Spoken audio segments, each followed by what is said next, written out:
concussion. Cold like 0 degrees. I'm out the cage, gotta let out the beast. Revolutionary, gotta let out the streets. Locked in a cage, I'ma let out the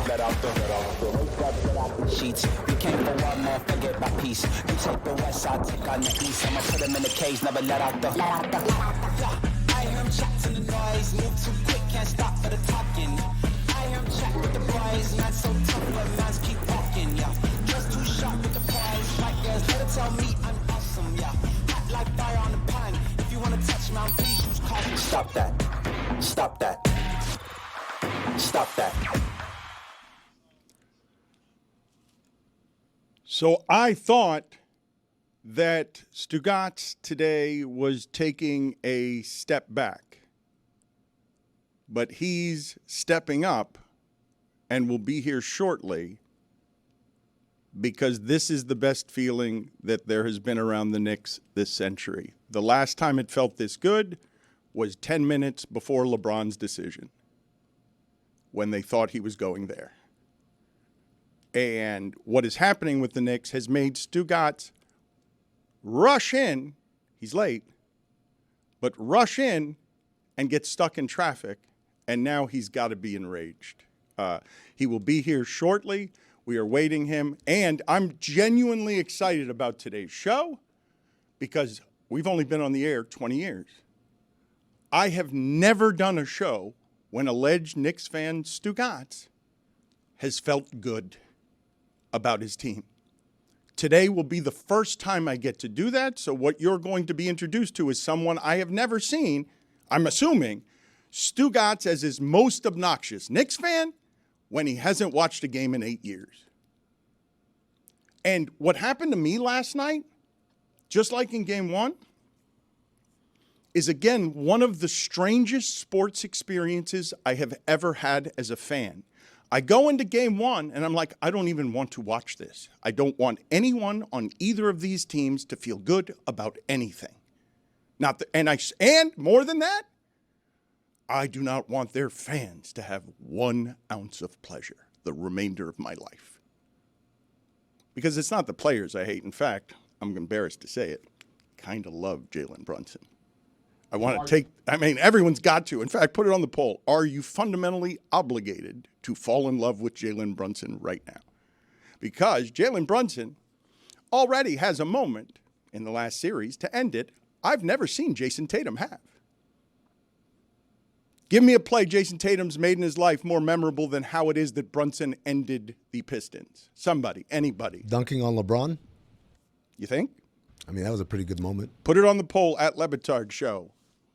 Better moment, Jalen Brunson against the Pistons or Jason Tatum dunking on LeBron? We'll get to Tatum in a second because all of American sports fan expectations need to land today on the back of his neck. You are a champion, and I've almost never said this about a champion. Prove to me you deserve to be one. Because last season, do what Brunson does.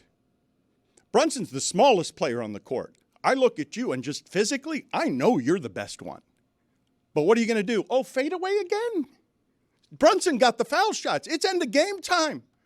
It is end of game time. You give the ball to Brunson, Knicks fans know what's going to happen there. And when he misses a 1-foot layup, they don't even blame him because they know what he is. He's the best clutch player in the NBA empirically. Does more in the fourth quarter than anybody. Tatum?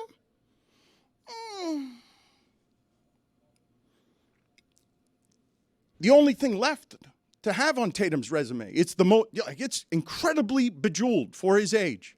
Where are the moments? It's end of game time. Knicks fans, I know they trust Brunson. Celtics fans, I don't know if they trust their best guy. And now it closes in. Now, Boston's the best team.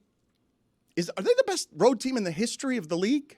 History of the league. I know they are this year the best road team, but are they best road team in the history of the league? I think they've won a road game in 11 straight series and multiple wins in 6. I was trying to think on my way in, and I never looked it up because life gets busy. But there was a series a few years ago where the 8 seed went on the road, won the first 2 games, and then the next 4 games were just won by the 1 seed. It was the Bulls against Celtics, actually. Thank you. So I just forgot it. But so I don't actually expect the Knicks to win this series. I do not. But whatever pressure it is that could come to bear on Jason Tatum, Game 3 is going to feel as pressurized as anything he's ever lived. New York has been bad at home, like legitimately bad at home. I mean, I don't trust them at all at home. I expect Boston to go in there and smoke them because they've been up by 20 in the last 2 games, and I do not expect the Knicks to win a third one. But I did not expect Boston to be in this kind of trouble. Like, just did not see this coming at all. That Knicks team is okay, but it's got flaws and flaws that could and should be exposed by Boston. Boston is a good deal better than that Knicks team, and the Knicks team can't actually just do it in matchups either, where you say, I think the Knicks match up okay with the Celtics. Okay, you can think that, but the Celtics are a good deal better than the Knicks. Dan, Tony and I were having this conversation right before the show started. Joe Mazzulla, who we talked about in the past, does his little antics in the press conferences and trying to be quirky and kind of aloof and better than everyone else. And what we said at the time, if you remember, was you can do that now, but the moment this thing starts to slip away, watch out. It's starting to slip away. And so I asked the question, Dan Le Batard. The Celtics have lost the first 2 games at home in the playoff series. Only 5 teams have come back from that in NBA history to win that series. Joe Mazzulla has had this situation happen to him now twice in 3 years. Happened in 2023 against the Heat, and now it's happening to him against the Knicks in 2025. And so I ask, at what point does he become Doc Jr., right? Because to blow a 2-0, to blow home court advantage completely in your first 2 games, I don't know of another coach where it's happened to him twice in his career. It's happened twice in this guy's 3 seasons. It is fairly amazing to think that Amin is asking that about coaches who won 1 title in Boston, and we can now still remember, even though Doc Rivers is a champion, that he's not associated with champion. Doc Rivers is associated, even though he's won a title, with Kevin Garnett and Ray Allen and Paul Pierce, who we'll get to in a second. He's got a debt to pay. Oh, boy.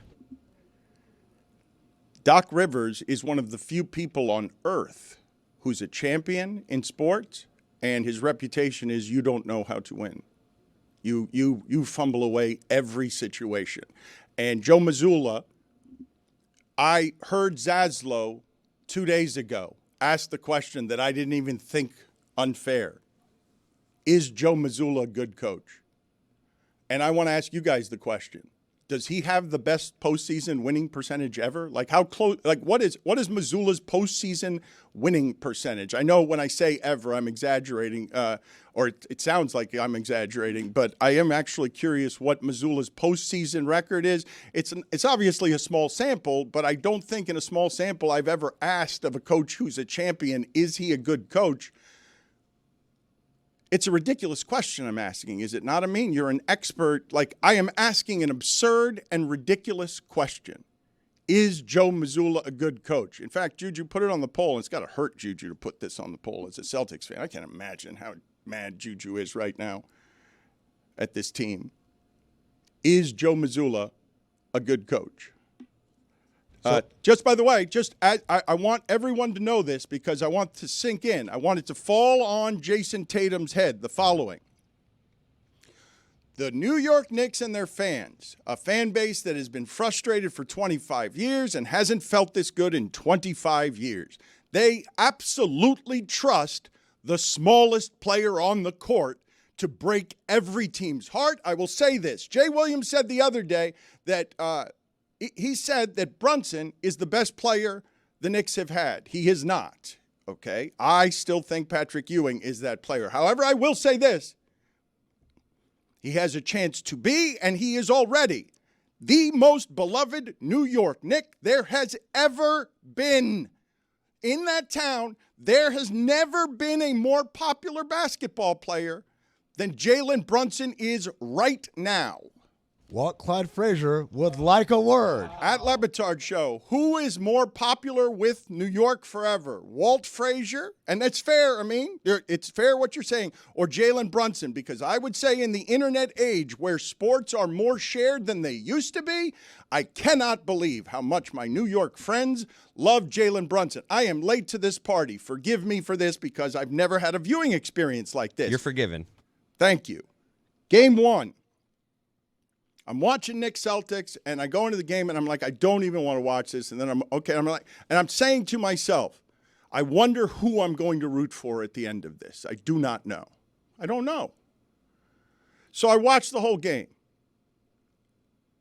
And at the end of the game, and this is the history, it's just recent history versus long ago history. It's Brunson versus Clyde Frazier, really. It's what New York Knicks team do you remember? The one that I remember is the one that made me love basketball more than I used to, because the way the Knicks and Heat fought, I'd never seen anything like that ever watching basketball.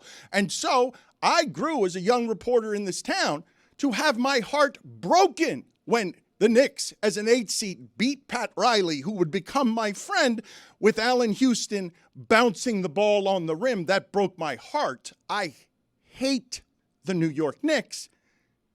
I hate their fans more.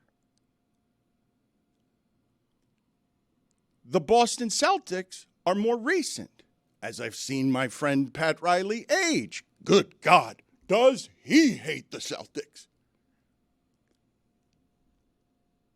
The last 5 years, is Pat Riley still fighting the Boston Celtics? That man still won't speak to Larry Bird if they're in a room together.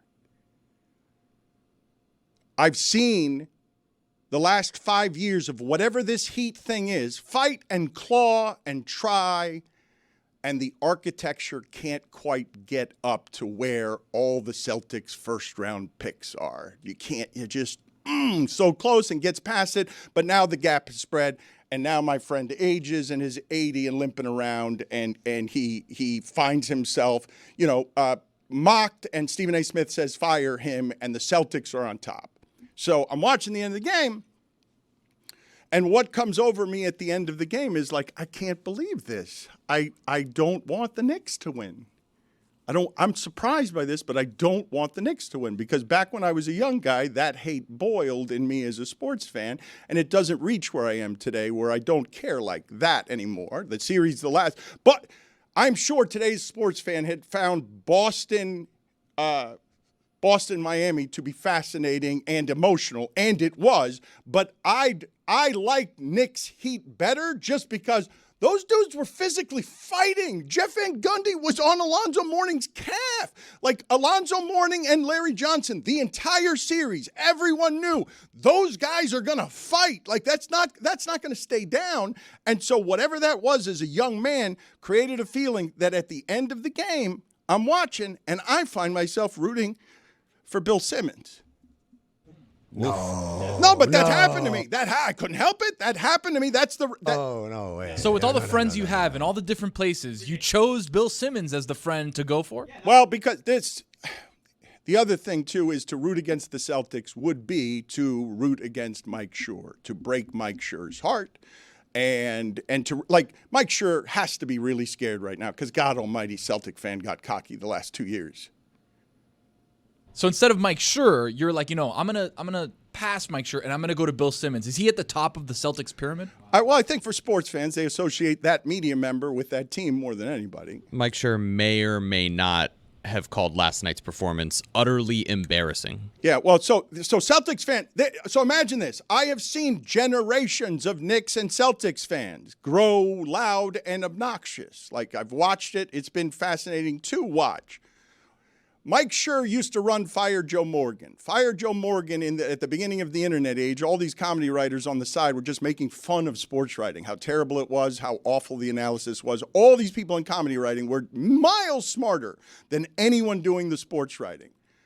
Those people from Fire Joe Morgan are still the same kind of fan. Mike Schur is a crazy person. Every day I'll get something from an umpire who missed a strike in Seattle call, and I'll get a chart because he's watching everything and his brain doesn't work like anyone else's. Mike Ryan.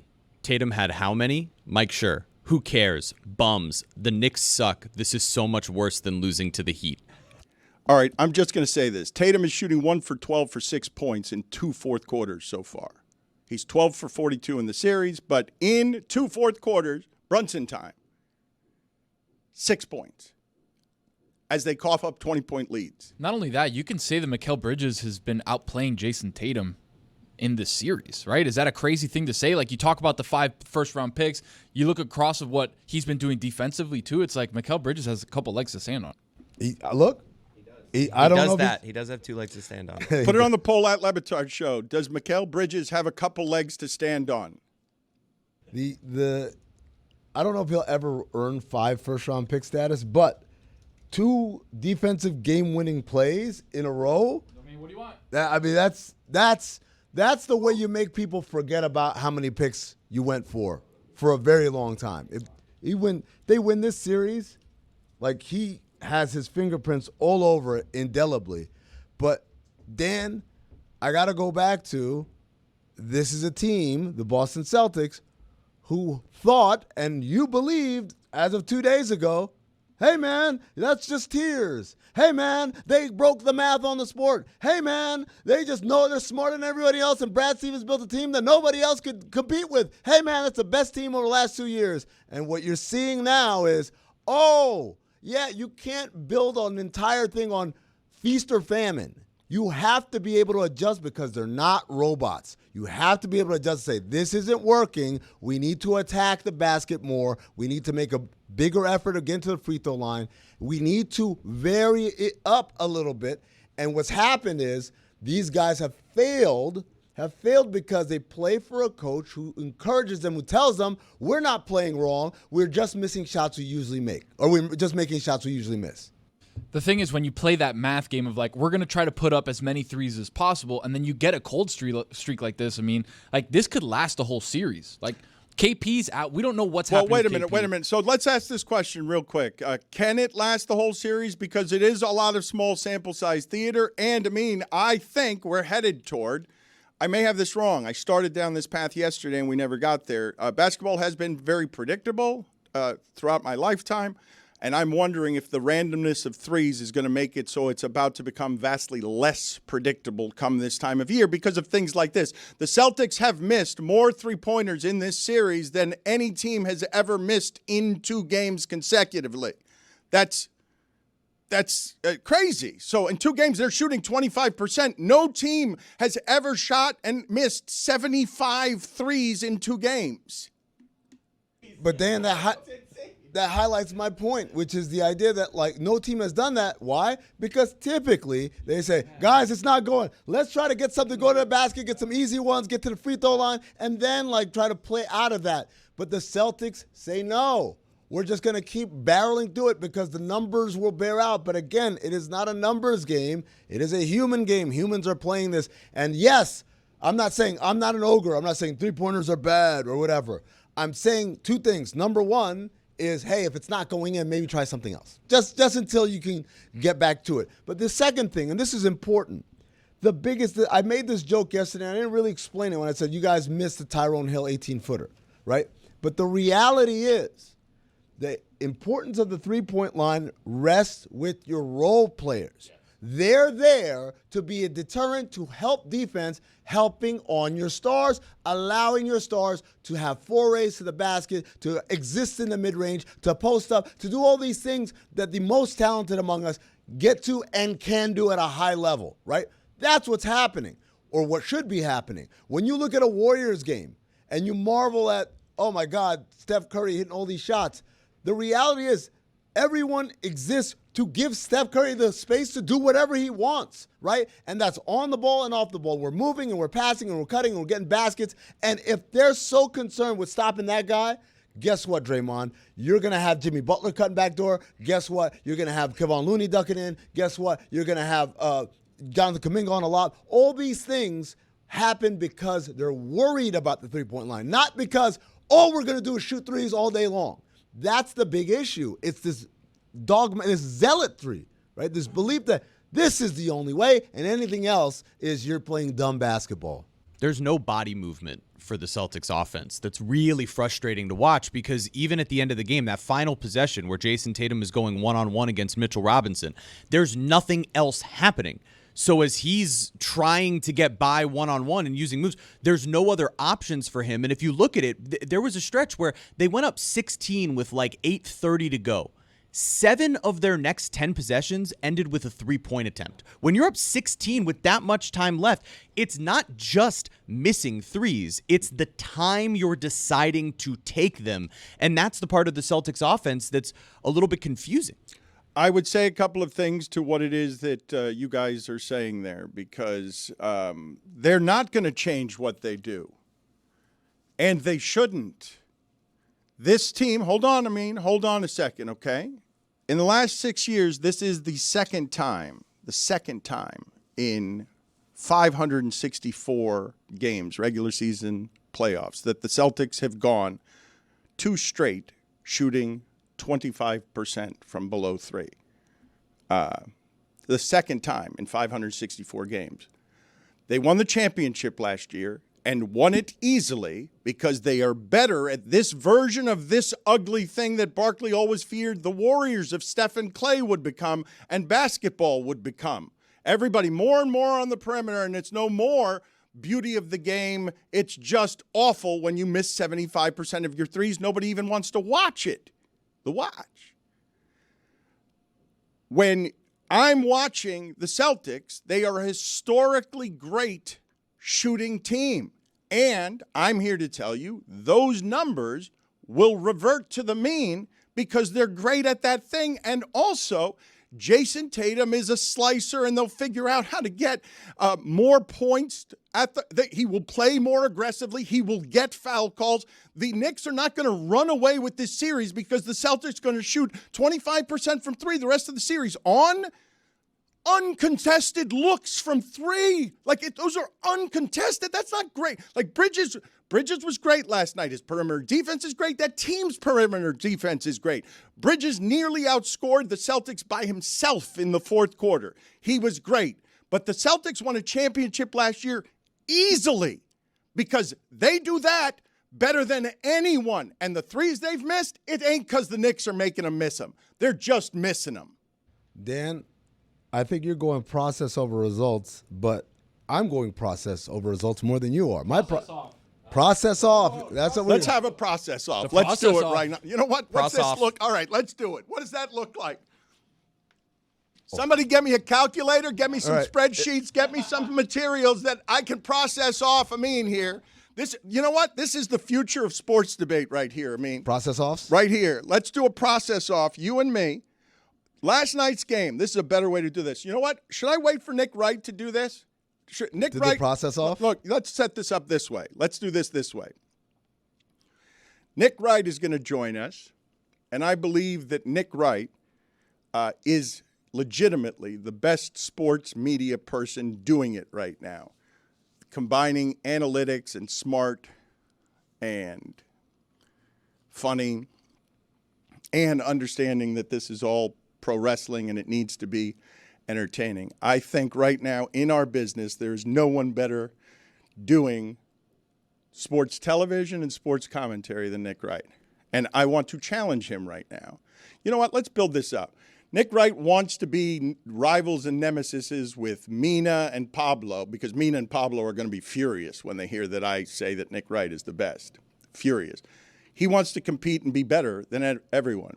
Well, Nick Wright, we're about to surprise you with a process off, and we're not going to give you any notice, and our whole crew is going to start the new game show, Process Off, where we talk about the result of last night's game, and I bet you we can trap and bury Nick Wright when he tries to come for the king. We're not doing the process off right now. I want to prepare for the process off. I want to have a process before. Amin was ready already. I want to have but we're going to be even more ready with planning and coaching and Coach Amin, who I'm pretty sure, and I don't know where Stugotz is yet, probably still in traffic. He's going to come in hot because of traffic. But Amin, I think a show or two ago, you told me you were not a Knicks fan. That's right. Oh, this old thing that I'm wearing right now? This was completely different. I actually asked Chris. I had this on the topic list for days now, which was old clothes, right? Like Zaz came in wearing stuff from like 2015, acting like we should be impressed. I present to you right now a 1994 Anthony Mason replica jersey, which I discovered. I forgot about this. Check the back. It's autographed. Wow. By the late Anthony Mason. Heat legend Anthony Mason, I might add. Once a Nick, always a Nick. I might shock some people in this room right now who are not young enough or not old enough to know this. Do you guys know who the brother of Anthony Mason is? Do you guys know the name of his brother? Steve Mason. Jackie Mason. It's former Dolphins quarterback Jay Fiedler. No. No, it is. I Nope. don't It is. know It is. how. Is that a brother from another mother situation? Well, This Eskimo is brother? Interesting. but they're brothers legally. They're legally Is this brothers. a blindside situation? I want you guys to look it up. You guys didn't know that. Put it on the poll at LeBatard Show. Anthony Mason and Jay Fiedler. Is it? No, I didn't have that one, Dan. All right. Well, you're young. You're too young to know. Put it on the poll at LeBatard Show. Is it possible that Anthony Mason and Jay Fiedler are brothers? Did we have Sandra Bullock teaching Anthony Mason? This is how you set a screen. Right. You get your line wide, and you don't move until your guard moves. I will continue Seal. to prepare for the process off in a second. You are right, okay? Porzingis is an important player for them. He stretches everything. We talk a lot about Drew Holiday as the third best player on that team and also the best third player on a team because of how he plays defense. And it is impressive to see Brunson do it against Drew Holiday because he brings it every time. And Brunson is going into the face of what the Celtics have been as champions, and he's doing what Brunson does. Tatum is now at a moment, and I want you to help me with this. Historically, comparatively, give me some perspective, give me some analysis on what has ever existed like Jalen Brunson as a surprise. Because we've seen the growth of Jimmy Butler here. Ooh, I didn't think he was that good. Nobody knew Jalen Brunson was this. The Knicks seem to have known that he was something, but even they didn't know he was this. No one knew he was this, and it's the smallest player on the court. Dan, I'm going to answer your question, but first, an update from Jeremy. So it seems Jay Fiedler's father was Anthony Mason's coach, but it doesn't seem like he's legally Anthony Mason's father, so I don't know that they're legally all right, I'm going to look brothers it up. either. Brothers, maybe, not brothers. But he's like my third son. I don't think he is my third son. What do you mean? I get it. Thank you for bringing him back. This was my father earlier in the show. It happens all the time when I rattle him. What do you mean? I get it. I'm surprised. Didn't you enjoy the game last night? We've got to do Stump the Meech with that. We have to ask Meech what is my father trying to say What here? do you mean? I get it. Do the whole thing. Let's see if somebody hearing it for the first time after the what do you mean and before surprise, if anyone would understand what's being said on that bridge. What do you mean? I get it. I'm surprised. Didn't you enjoy the game last night? I'm certain. Brunson's historical comp. Okay, so we've got as far as nobody saw As it a coming. surprise. I Nikola know Jokic. Yes, I know Jokic. No one saw that coming. But I'm talking about go back in time throughout history and on Brunson. Guy gets traded from Dallas to New York, and who expected this? I'm calling him the most beloved player in Knicks history right now. Right. So I can't speak to beloved. I don't know what metric there is for that, but if you want guys like that, Jokic obviously is a draft pick. Steph Curry, although being a top 10 pick, was a guy that a lot of people had question marks around. And the first few years in the league, he was a good player and a good shooter. No one saw him ascending to this level. Steve Nash is another guy who was drafted and traded and then given up by, surprise, surprise, Dallas Mavericks as well, right? Where it's like, you're not quite good enough. I think the Brunson thing, what makes it interesting was I remember going to Jalen Brunson's very first game as in the NBA. They're playing the Suns, and I saw Rick Brunson for the game. And I said, hey, like, congratulations on your son being drafted and everything. You know, like, this must be cool. And he's like, yeah, no, it's pretty cool. And he was like, yeah, I don't think he's going to get any minutes, though. Like, he was already tempering his expectations on Jalen Brunson's playing time. And lo and behold, he actually played that night and played really well. And so I was like, oh, that's pretty cool. But there was no expectation from anyone that this guy would be a face of the NBA.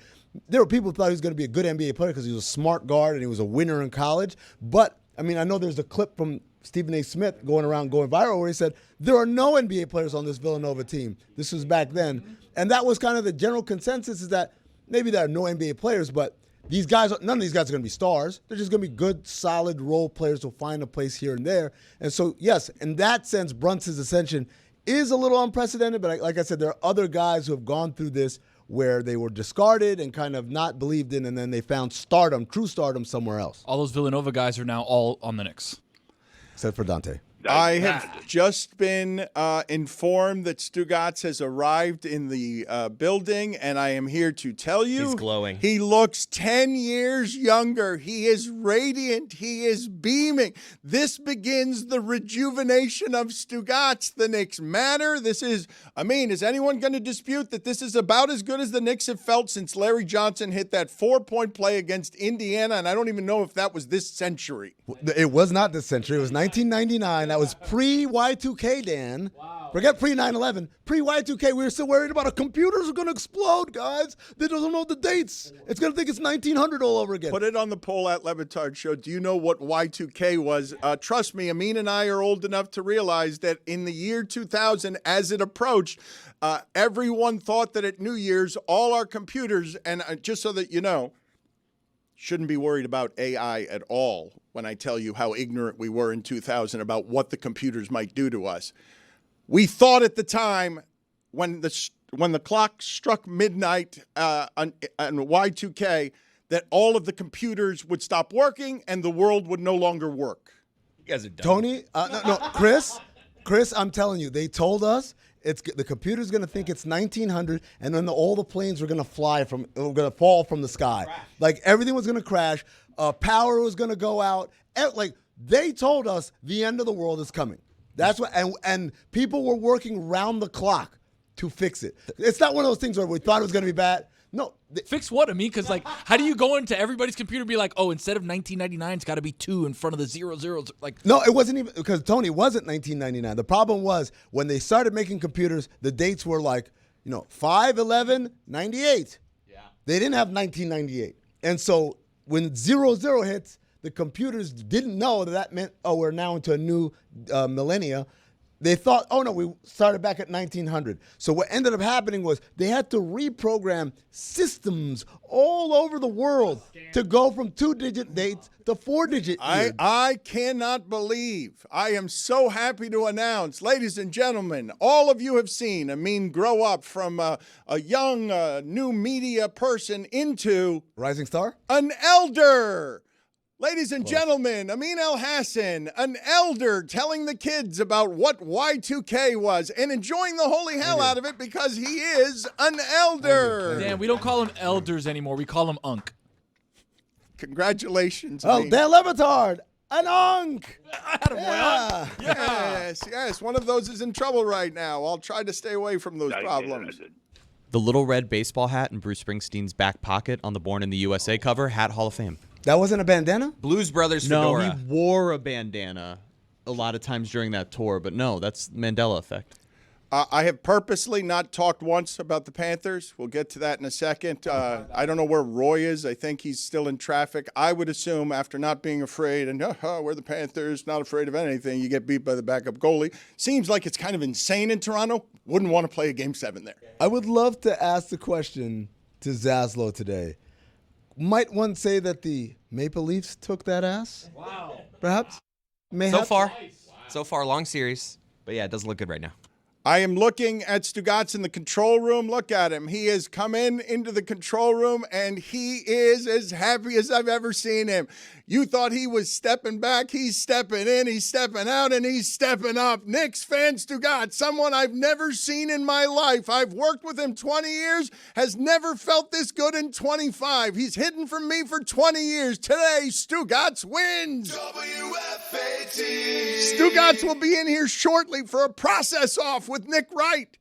I would love Stugotz to join the process off as one of the kings of debate in this country. Dan, if I may serve up an appetizer for later while you think of your process.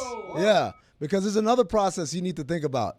2 days ago, Dan Le Batard was burying the Oklahoma City Thunder. It's over. They lost the game. Yes. He's the best player in the world. That. What are they going to do? Yes, there is that. They beat him by damn near 50, Dan.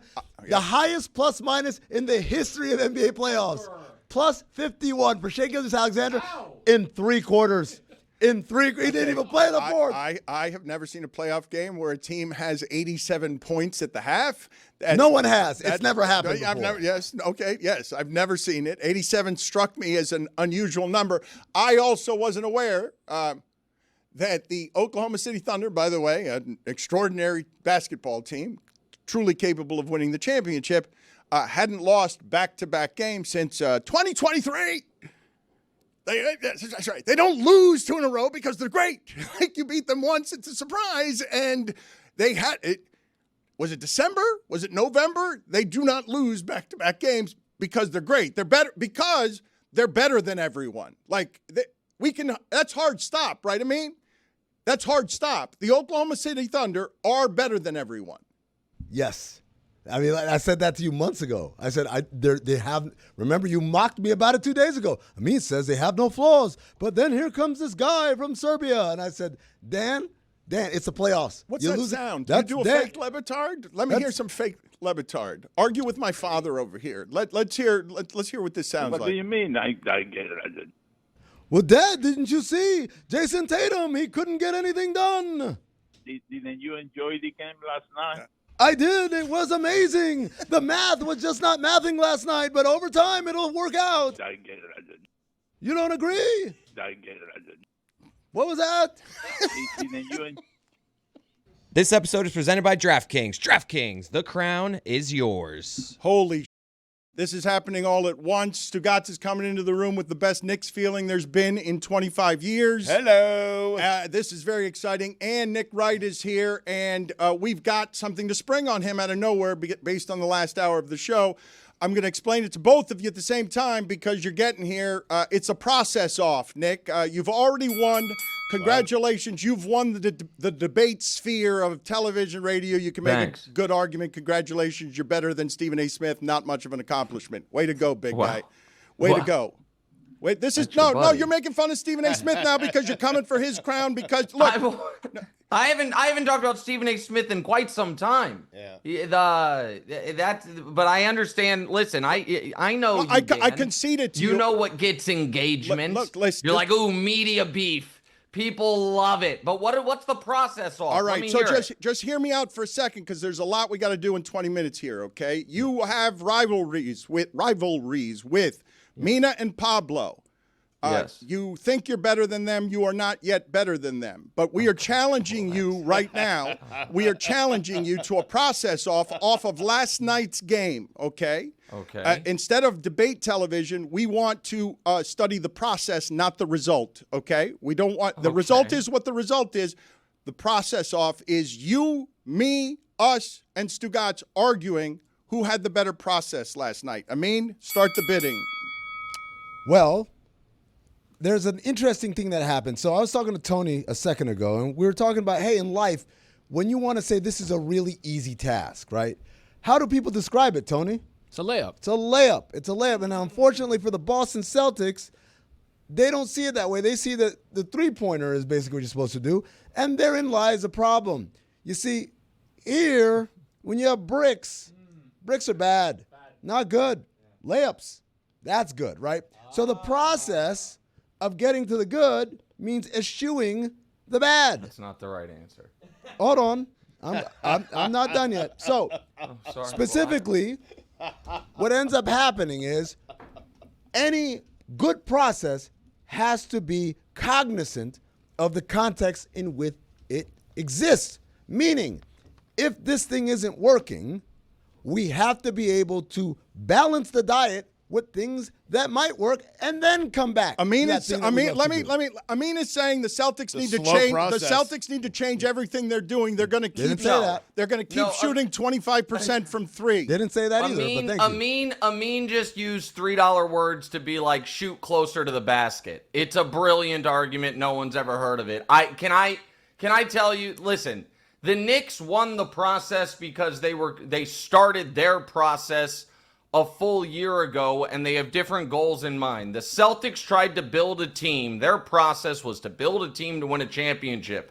The Knicks tried to build a team to beat the Boston Celtics. And just like we saw last year, when the defending champ in round 2 ran up against a team that was built with one specific purpose in mind, how can we beat that team? And then they lost the first 2 games at home, and then they ended up losing the series. We are seeing a Knicks team whose process started with an OG Anunoby trade, then a Mikal Bridges trade, then breaking up the Villanova core before they even got to play together for the Karl-Anthony Towns trade, not because it gives them necessarily the best chance to win the championship, but because it gives them the best chance to be able to guard and defend and beat the Boston Celtics. So their process started way earlier, and their process was different. So it wasn't about where people took shots last night. It was about how they constructed their rosters, and that's what we're seeing. That's not work. perimeter defense. Boston misses more shots. You missed 75 of those shots. Can I say something, Dan? They're all uncontested. Dan, why do we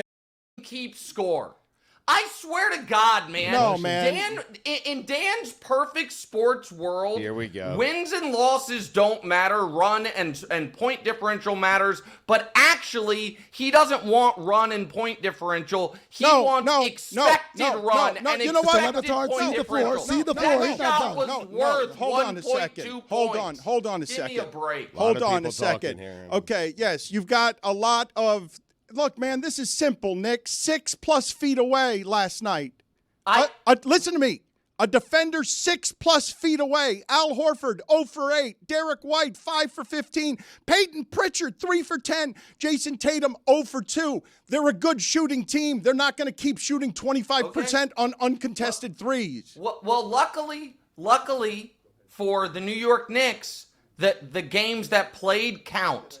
And one of those, and this is why I don't dismiss, but I don't pray at the altar of these numbers the way you seem to.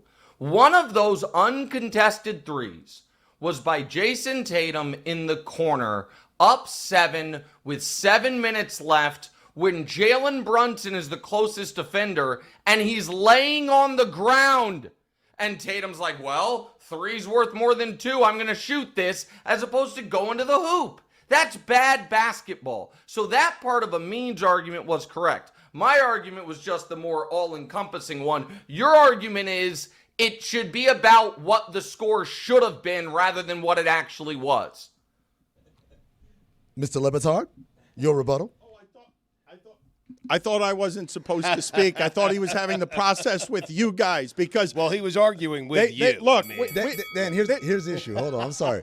As soon as you announced you're going to do a process off, in my mind I was thinking, does Nick disagree with what I'm about to say here? Because I kind of think Nick is going to be on my side, and the person who's arguing your point is just you. And maybe Joe Mazzulla, who doesn't know what the hell he's doing, by the way. Wow. Maybe Joe Mazzulla might back you up. But nobody. Can I say something about Mazzulla? Oh, please do. So, listen, I think Mazzulla's obviously a good coach. The fouling of Mitchell Robinson with 2 minutes and 45 seconds left in a quarter when your team has 2 team fouls is so much worse than anything Mark Daigneault did 2 days ago that he got dragged for. Preach. The forcing your team when they are not in the bonus, or the Knicks are not in the bonus or close in the bonus, into the bonus and getting no benefit out of it aside from the fact that you're going to get one offensive possession without Mitchell Robinson on the court, that is bad process. They fouled Also, him twice, Nick. Twice. They fouled him twice and got 0 free throws out of it, and it wasn't like, well, there's 8 minutes left in the quarter, so now we're going to get 6 minutes of him off the court. But the other problem with this is, and I think this is pretty obvious, and this is what is to me frustrating about the Celtics at times. Their strategy is most sound if one were to believe that they are not typically the more talented, better, more well put together roster. Like adding this much variance and having it to be where you could find yourself down 0-2 when the Knicks haven't even played that well, that made sense when the 2017 Houston Rockets were trying to compete with the KD Steph Warriors, because it's like, they are better than us. We need to shake the snow globe. That shouldn't be how the Celtics feel, and that part is odd to me. They are riverboat gamblers, Dan, and they're betting it all, every single possession. And at some point, you have to kind of adjust, not because I'm abandoning my philosophies, but because I need to mitigate risk on every possession as we have a lead, as we have this cushion, and as the game gets shorter and shorter. The more they eschew, I'll use that $3 word again, eschew mitigating risk, the more they invite the variance that Nick is talking about, which is this thing goes sideways, a good team will make us pay for it. Okay, I'm going to go to both of you as basketball experts and answer this question for me. Couldn't say that to Pablo or Mina, tell you that much right now. It's better than me. I'm just saying. Basketball experts. Now set yourself up. I mean, just saying. Go ahead, as you were. Surprised he called you that, to be honest. I mean, Is Joe Mazzulla a good coach? Yes. Yes, because good comes in a lot of different shades. Is he going to make a change that Jaylen Brown is being quoted as saying they're not going to make a change, we're just going to make our shots? Like, are you guys are saying he's going to make changes, and I'm asking you, are you sure? I don't think it's about Mazzulla making the change. I think it's about Jason Tatum and making the decision in real time. You can't guard me. I'm going to the basket, and it is not nothing to me that at the end of yesterday's game, you know what Jason Tatum did? Went to the basket. And now one worked, one didn't. And so I don't think I disagree with you, Dan, as much as maybe it seems that I do, in that I do understand the idea behind the math being so overwhelming that in the long run, this is a sound strategy. But it is, Amin said riverboat gambler, and you guys know I am, I don't know, a semi-professional poker player. I play a lot of poker for real stakes. How much on riverboats? And there are different. Answer his question. How much on riverboats?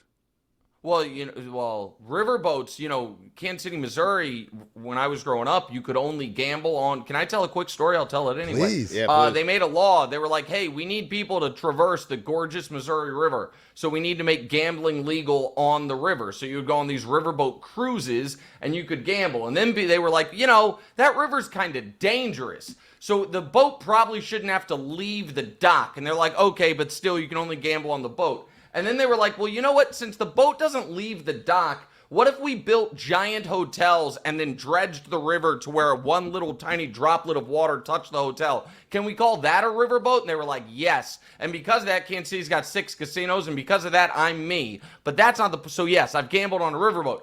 But when you are playing high leverage poker, the math is the same hand one to when you're at the final table.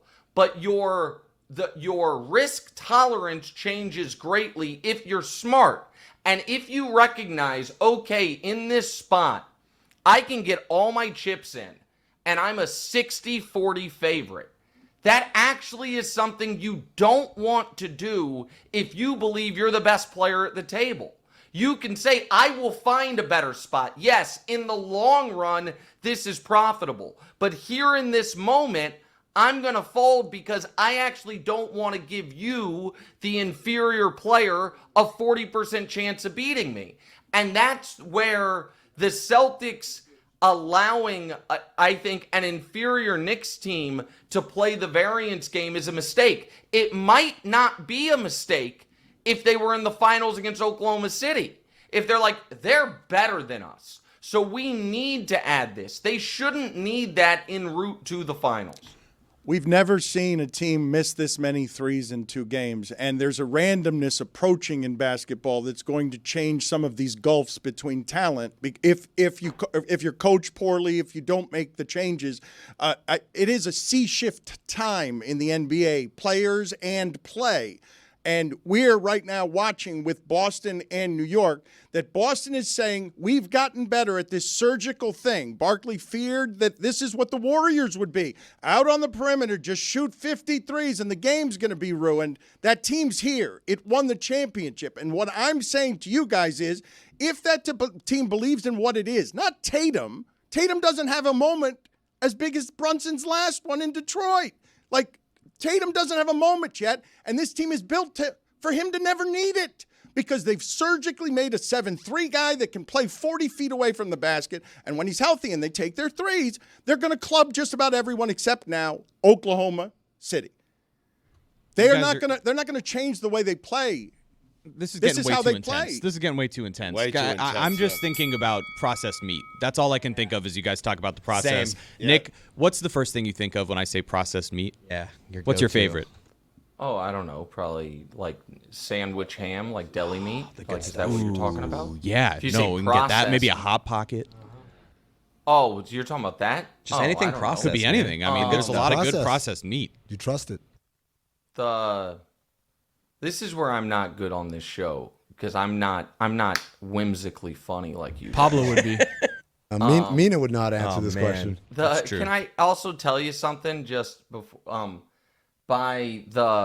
You'll know this. What is it? Is it the transitive property that if A is greater than B and B is greater than C, then A is greater than C? Yes. Is that transitive property? Yes, it is. Okay. By Dan's transitive property, that he said, I'm better than Stephen A. Smith, but Pablo Torre is better than me. Therefore, by that property, Pablo Torre is better than Stephen A. Smith, and maybe this will help maybe quell whatever potential feud that Dan's trying to stoke between me and Stephen A. I am here to say Pablo Torre is not better than Stephen A. Smith. Yeah. Flatly. Agreed. I'll Yeah. take that to the bank. No. Agreed. Flatly. No. Yeah. Flatly. No. What I bank don't are you know. bringing that to? No. What better at what? It's- At it's- sitting it's- next to C-list celebrities at Knicks games? Maybe he's better. It's credible journalist stuff, Nick. It's the thing that you will never have. It's no, you know this. You know this. Credible journalists have been looking down at you your entire career. You know this. And Yeah. You know what? I agree. And they have been publicly looking down at me and privately envious. And so yeah, I agree. You're right. Who's more likely to win a Peabody? Pablo. Who's more likely to not give a about it? The other people involved in the conversation. I mean, who wants to be a credible journalist? Honestly, I mean, in this day and age. So I mean, I do think I think there is a big gulf. I think there's real value in.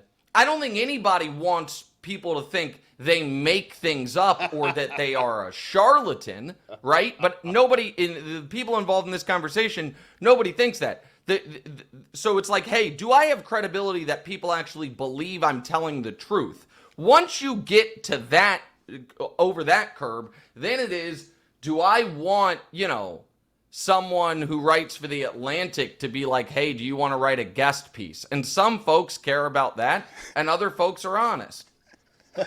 So just to clarify here, you're saying Stephen A. Smith greater than Pablo, and by Dan's admission, you greater than Stephen A. Smith. No, I'm not Ipso saying that. facto, No, you're better I than didn't Pablo. admit saying that. it, I didn't. but I'm I didn't, saying it. Dan says that. I I think did all not Nick, admit that. I think all Nick is saying is Stephen A. is the greatest of all time. I'm just trying to figure No, out. and I'm trying to saying figure he's out- been dethroned. I'm trying to figure out the No, transitive properties here. No. We're not allowed to talk about the clearly- listen, transitive property in He Florida anymore. clearly, What by is a transitive Dan's property? logic, if you combine my logic and Dan's logic, yes, but that, as you know, Amin, is not actually how the transit property works. It's Stephen A's at the top of the mountain. I disagree. You're better than he is. Well, okay. Even if you think that's correct, even if that's true, and I appreciate the compliment, he's still at the top of the mountain. Even if you think there's there's a store out there, if you're like, man, I found this website that sells stuff. It's cheaper, faster, smarter than everything. It's the greatest thing I've ever seen. Amazon's still at the top of the mountain. So like so even that part, one is an opinion, the other is a fact. Okay, but I put Pablo and Mina above both of you. Like, just you think that? Well, you're wrong. Okay, but I put them both above you. I think they're just better than you at this. Journalists? They're better than you at this. They're better than you at this. Okay. I'd like to apologize. Listen, Mina has a pitch I don't have. Mina can do actual, like, I grinded the tape and here's what I saw. So she is certainly better than me at that specific thing. There is no doubt about it. I'm yet to find something that I actually think Pablo's better than me at. Even the stuff he does that I haven't done since I was, trying to get A's on term papers, I'm quite convinced. Give me 72 hours to prep and I'd be better at that. No. That I won't abide. I won't abide that. And by the way, I like Pablo. But we gotta, he started that podcast he did with me. He was like, the last time I saw you, do you remember what you said to me? And I was like, no. And he was like, you said that I was, meaning Pablo, the second smartest person in sports media. And he seemed really bothered. And he was like, you don't remember that? I'm like, not only do I not remember that, I don't think I would have said that. And he's like, oh, because you wouldn't have said, been that arrogant? I'm like, no, because I don't think I could ever have you above 3 as long as me and Bomani exist.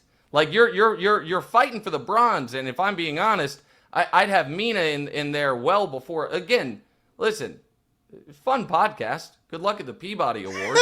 Whatever that is. But give me a break. Thank you, Nick. Appreciate it. You've got a heart out. Good talking to you. What just happened? See you guys. Bye.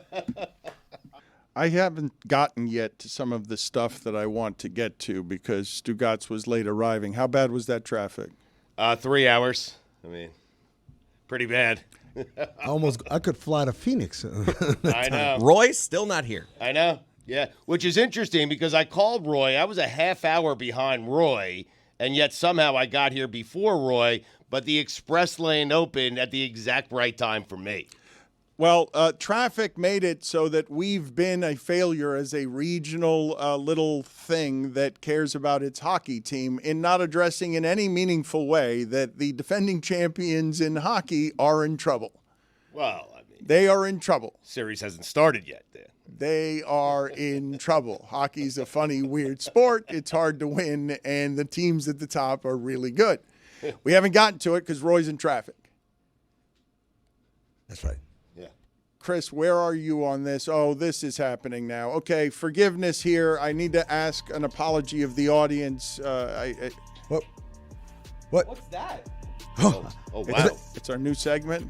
Is that smoke? Entirely the smoke? Is this a new segment? Are we using this to compete with all the smoke? We're using this to compete with everyone who's reporting on the papal selection. Dan, it's our very own Vatican expert, Billy Gill. What? All the smoke, entirety of the smoke. Certainly some of the smoke. Billy Gill coming in on a day off. There has to be a pope by now, right? Delivering the news. He wouldn't be here unless there was, I would imagine, because this segment, which was off to a rip-roaring start yesterday to compete with all the things All the Smoke is doing, even though All the Smoke is a partner. What's funny, Dan, is we thought it was a Wild Willie Wednesday feature, but guess what? Because we haven't had a pope selected, the show must go on, and so it will spill over to a Thursday and maybe perhaps even a Friday, and we'll keep going until a pope has been selected, unless we have an update here from the one and only Billy Gill. I've got a question. Why is Billy in a neck brace? Well, this was from yesterday. Yep. A couple of things happened yesterday, including, and this was Sam Morril is a professional comedian. I'm sorry, has no one informed you what happened yesterday, Tony? No, Dan. I have a 4-month-old kid. Tony, are you so you don't know what happened yesterday? Okay, this is what happened yesterday. So this happened on our show that's getting cocky. Billy Gill, who is very funny, admittedly very funny. I'm not. I will not. Man, Billy is the most popular member of the show with the people who really know what funny is. Do you guys want to know about the Pope or not? Yes, in a second. Hold on a second. Just give me a second. We're giving you your flowers. Just relax. Just please don't. We don't need anything from you right now. Dan, I've been on hold on the Zoom for 18 minutes, Dan. When I'm elected Pope of Meadowlark, things are going to change, Dan. Wait to see. Wait a minute. Okay, so you have been waiting. The Pope of Meadowlark. I love that title. David Sampson, there's a job opening at Meadowlark, and David Sampson wants to be the Pope of Meadowlark, and we cannot allow him to be the Pope of Meadowlark. I think you have that power, Dan. No, well. Yeah, Dan, we're running out of people to blame for not having the power. You know what? I think it's you. I understand. It seems to be at the moment, yes. But in matters of business, you guys may have noticed, I'm in over my head. Wait to see. I'm in over my head. The situation I have is Skipper's leaving and Sampson wants the job. He wants to be the Pope of Meadowlark. And you can say no. He's the only one, though, who wants that job. Do one of you want to do it? I'll be Pope. You want to be the Pope of Meadowlark? You want to handle the money? I can't have him do it. He'll fire me. Handle the money, I'm in. Yeah, that's the problem. That's why Skipper was here in the first place. Sports Bang is back. All right, let's move on to the Pope. Nope, not going to do it yet. Billy was waiting 18 minutes, and I'm sorry about that. It's because a lot of things are happening at the same time, including Sampson wants to be the Pope of Meadowlark. We can't have that. I'm running a progressive company. It can't be Sampson. What's more progressive than a Jewish pope? He's got you there. So we've got this stinky Pope segment. I'm Jewish. Yeah, we should put you in charge of this, too. Oh, me too. We've got an update. We've got an update On the neck brace? on the Pope, but I want to get to what Billy Gill did to you yesterday. To me? Listen to me. I'm listening. No, Billy Gill yesterday tells Sam Morril, a professional comedian, that he's not funny. As he's getting kicked out of the room, Sam Morril is like, who's that guy? And you know what Billy says on his way out of the room? Because Billy's funny? Tony. And so now the comedy world has seized on to our show in that corner of the room, and Tony thinks he's funnier than comedy. That's what he left in his wake yesterday on you. Dan, the comedy world wants to kill Tony. That's exactly right. Different show, though. Billy is here to give us a Pope update. I'm sorry you were waiting 18 minutes. It was a failure on my part. Thank you. Give us the update. Hey, Dan, welcome to All the Smoke. My name is Billy Gill. We have no new Pope yet. Back to you. Thanks, Billy. Thank you, Billy. I appreciate the update. Finally, we get to Stugotz, and things can stop getting in our way because I have failed today, and I am sorry on behalf of... You didn't fail today. I was late to the show today. It's on me. You didn't fail. Okay. So look, but this has been poor Stugotz is very far away. Nothing is going to make him age more than him having to continue to make that drive in this traffic. South Florida is under cars and water. We were never built for this size. Our bejeweled dumpster was just this little tiny thing in a spring break town that we covered in drug money, made a little brown, and now it pretends to be an international global city. It's a dumpster.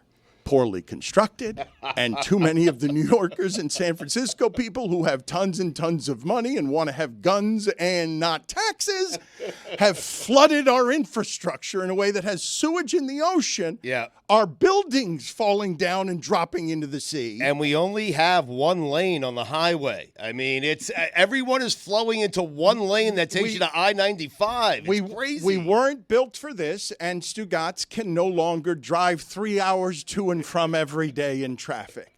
But he has done so today, gloriously, because this has to be the best the Knicks have felt in 25 years. Does anyone dispute this? I mean, you're here to give us historical perspective, but when it comes to fandom, that's the thing Stugotz has always been. And he didn't give up on this team, but it hasn't been, like, you can only get beaten down for so many decades of Carmelo's our best player before something like this is something that just stirs open something that hasn't been there for 25 years. So, Stugotz, the show started in 2005, Yeah. correct? Okay, Yeah. so I'm going to try and recount all the positive things that have happened, right? Yep. 2005, let's see, nothing good. 2006, nothing good. 2007, nothing good. 2008, you guys hired Mike D'Antoni. Wow. Yep. Right? Yes, we 2009, not good, but playing a fun style. 2010, you sign Amari Stoudemire. Yep. He takes the picture outside of Madison Square Garden. What a first month. And the first month was amazing. Yes. Right? I got that right. Yes. And then 2010, moving into 2011, the rumors about Carmelo Anthony starting. All of a sudden, wait a second. Yep. End of the season, we're going to have Carmelo and this great Knicks team that's up and coming. But Jim Dolan gets a little antsy, says, we got to do the deal now. We can't wait. So he trades all the young guys, Raymond Felton, Timothy Mozgov, Wilson Chandler, Danilo Gallinari, who was a big star, by the way. They loved him there. And he gets Carmelo. Now, was that happiness for you, or did you have a little pessimism at that time? Somehow he made that miserable because he gave up all the young talent the Knicks had to get Carmelo, where he simply just had to wait till the end of the season and Carmelo was coming to the Knicks. All he had to do was wait. Right. But the next season starts, and it's 11-12, and it's Carmelo and Amari Stoudemire, and it's not working quite well, right? Right? It's not working well, and the guys are like, well, Mike D'Antoni, I don't know if I fit his system because I want to hold and jab step, and Mike D'Antoni wants the ball moving and all that stuff. And then Carmelo gets hurt. And then there's a guy that comes in. He's like a 10-day guy, and his name is Jeremy Lin. Give me the joy of Linsanity. That's the moment. That's the most joyous I've been as a Knicks fan over the course of this show, to be honest with you. Until last year. Last year was a pretty joyous moment for me. Right. So Linsanity happens, Yeah. and then they lose him in free. Well, he gets hurt, and he doesn't play because he's 50%, 65%. He's never 100%. Yes. Doesn't play in the playoffs. He ends up leaving in free agency. The next year, Mike D'Antoni gets fired. Mike Woodson takes over. And so then that year, is it 12-13 or 13-14, the Knicks are good again because they get Jason Kidd, and they get Rasheed Wallace, and they get all these old people who I keep like Meta World Peace is on the team. They have all these vets. They go to the playoffs. They win around. Remember, they dressed in black in Boston because it's a funeral and all that stuff. And then they play the Heat in the second round, and then you say, "Oh, that's what really good looks like." Yes. And they get drummed in, and then it's bad again for perhaps maybe 7-8 years. 7 or 8 years, yeah.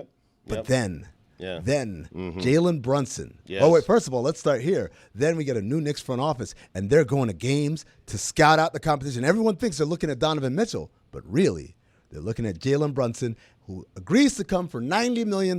Yes. And everyone said, wow, he's a nice player, but that's a little bit overpaid. But when he starts playing, Stugotz, this guy's pretty good. And the Knicks go to the playoffs, and they win around. And then they play the Heat, and they didn't realize Jimmy Butler's hobbled, and they couldn't attack him. And so then they lose that series. And then last year happens. That's the high point. I would say that's the high point. You left out Phil Jackson, by the way. Oh, I just kind of glossed all over that. And him not wanting to coach our team. 13 rings. So 10 days is what you guys are saying. Jeremy Lin, 10 days. 10 days, a month of Amari Stoudemire, and 10 days of Jeremy Lin.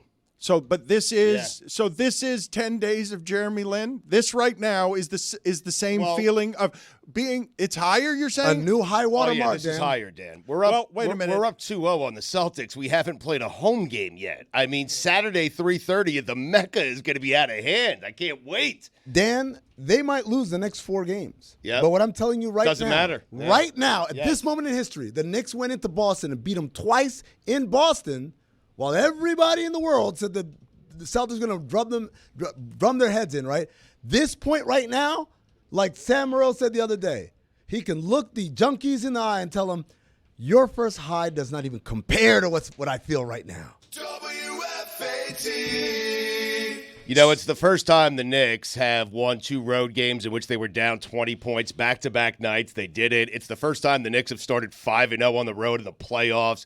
The Knicks are legit good, and here's the funny thing. I was upset because last year I thought Dante DiVincenzo and I thought, Hartenstein. the foreigner. Yeah, he's from Ohio. The Italian? Yeah. Delaware, wasn't it? I think Delaware, Ohio, that's a fight on me. But I was upset with those trades because I liked the core of the team. The fans fell in love with that team in particular. And so last year was a real high, and I was upset to see those 2 guys go, and they were replaced by Bridges and Karl Anthony Towns. And I asked myself, which was ridiculous at the time, are the Knicks better today than they were yesterday? And the fact that I asked that question is absurd. Of course they're better than they were when they had DiVincenzo and Hartenstein. Well, hold on, though. Let's do some of the recent history here. But now there's pressure on the Knicks to win this series. They cannot collapse and lose this. So Dan, I don't know if I like that. All right, no. So this is what is beautiful about the present scenario when I tell you what do I want to feel during the series, because I want to get through this story. Ooh. Basketball is about the stories, the storylines, and if the games meet the moments, you will see history written and made. You will live it. You will understand how to tell your grandkids why Giannis only won 1. And they won't understand the way they don't understand when the elder starts talking about Y2K. What a time. This moment in Knicks history, when I tell you what the fan base is presently doing, feeling, swelling in its heart, okay, is so desperate to feel what Larry Johnson made them feel with that 4-point play, and not what Reggie Miller made them feel in those 12 seconds. The history of this franchise that is generational brings a story to Boston that is New York in basketball never gets to play in the sphere where the Celtics do. Historically, the Knicks are a laughingstock compared to the people who have dominated the last 25 years. 15 years ago, when LeBron got here, I joked, singing, yelling, as soon as he got here, New York, welcome to another decade of irrelevance. A quarter century of Knicks fans have been muzzled down wanting to make the noise that they made when Larry Johnson hit that 4 in another century before Y2K. Stugotz comes in here and he says, pathetically, 10 days of Jeremy Lin is what I got, and he still remembers it fantastically. Oh, it's great. Amari Stoudemire talked about him as an MVP for 3 minutes. Carmelo Anthony, a very popular Knick. Jalen Brunson just had a moment that Jason Tatum had not had to merely extinguish Detroit. Jalen Brunson has gone from the heart of, we're Hartenstein and Hart, and he's our real Hart. This guy, Jalen Brunson, is better than anyone in the fourth quarter, and he's ours. We've got Reggie Miller now. Spike Lee has Reggie Miller now. This is the best clutch player in the league. You fell in love with all of the Villanova stuff that we make the commercials out of, but this is how you get to stardom, kid. Can you beat Tatum in Madison Square Garden? Can you beat him? Well, he did it in Boston twice, but can you do it at home at the Mecca? No. Yes, he did it in Boston twice, and you knew he would. At the end of the game, he's going to get the foul shots. He's going to get the chance. Will Tatum? I don't know. We'll see. Is it going to be another fadeaway? We'll see. With your season on the line, Brunson goes back to the loudest New York and the most hopeful New York filled with Knicks fans who give you confetti when Carmelo wins a playoff game. Knicks fans who haven't seen a Knicks closeout playoff game since 1999. Those fans, Ben Stiller and Tracy Morgan, they've been shut up for 25 years. They want so badly to howl outside of the arena, and now Jalen Brunson brings them home. This is the places where these, like, the history stuff gets written, and you remember forever, I saw Jalen Brunson become a star because I loved him when he had the Hartenstein theme, and then they broke it up, and they bought Cat, and I don't like him, and they bring Bridges, and it's 5 first-round picks, but Brunson's my guy. Brunson's the most beloved player right now in Knicks history. Tell me I'm wrong. No, you're 100% right. More beloved than Willis Reed, than Patrick Ewing, and I'll tell you right now, Jason Hart is entering the top 5. He is. Josh Hart. Who is? Josh Hart, excuse me. Knick fans love Josh Hart. Jason Hart played for Syracuse, though. I know. Knick fans love Josh Hart. But right now, Jalen Brunson, I would say, if you ask Knick fans today and they're prisoner of the moment, we're wrong because it should be Ewing, it should be Willis Reed. But if you ask them today, Jalen Brunson is the greatest Knick of all time. Walt Frazier? No love for Walt Frazier? He should be there, too. Bernard King as well. Bernard King's good. Yeah, he might be the 5th best Knick player of all time. Loser. Loser. How about this? Did nothing but lose. How about this, Stugotz? The most popular athlete in New York City right now. More than Judge. More than Malik Neighbors? I don't know who's the next. Maybe Soto. Soto? Well, Soto, I don't know. He lost half the city. Dominicano, too. No, he's more than Judge.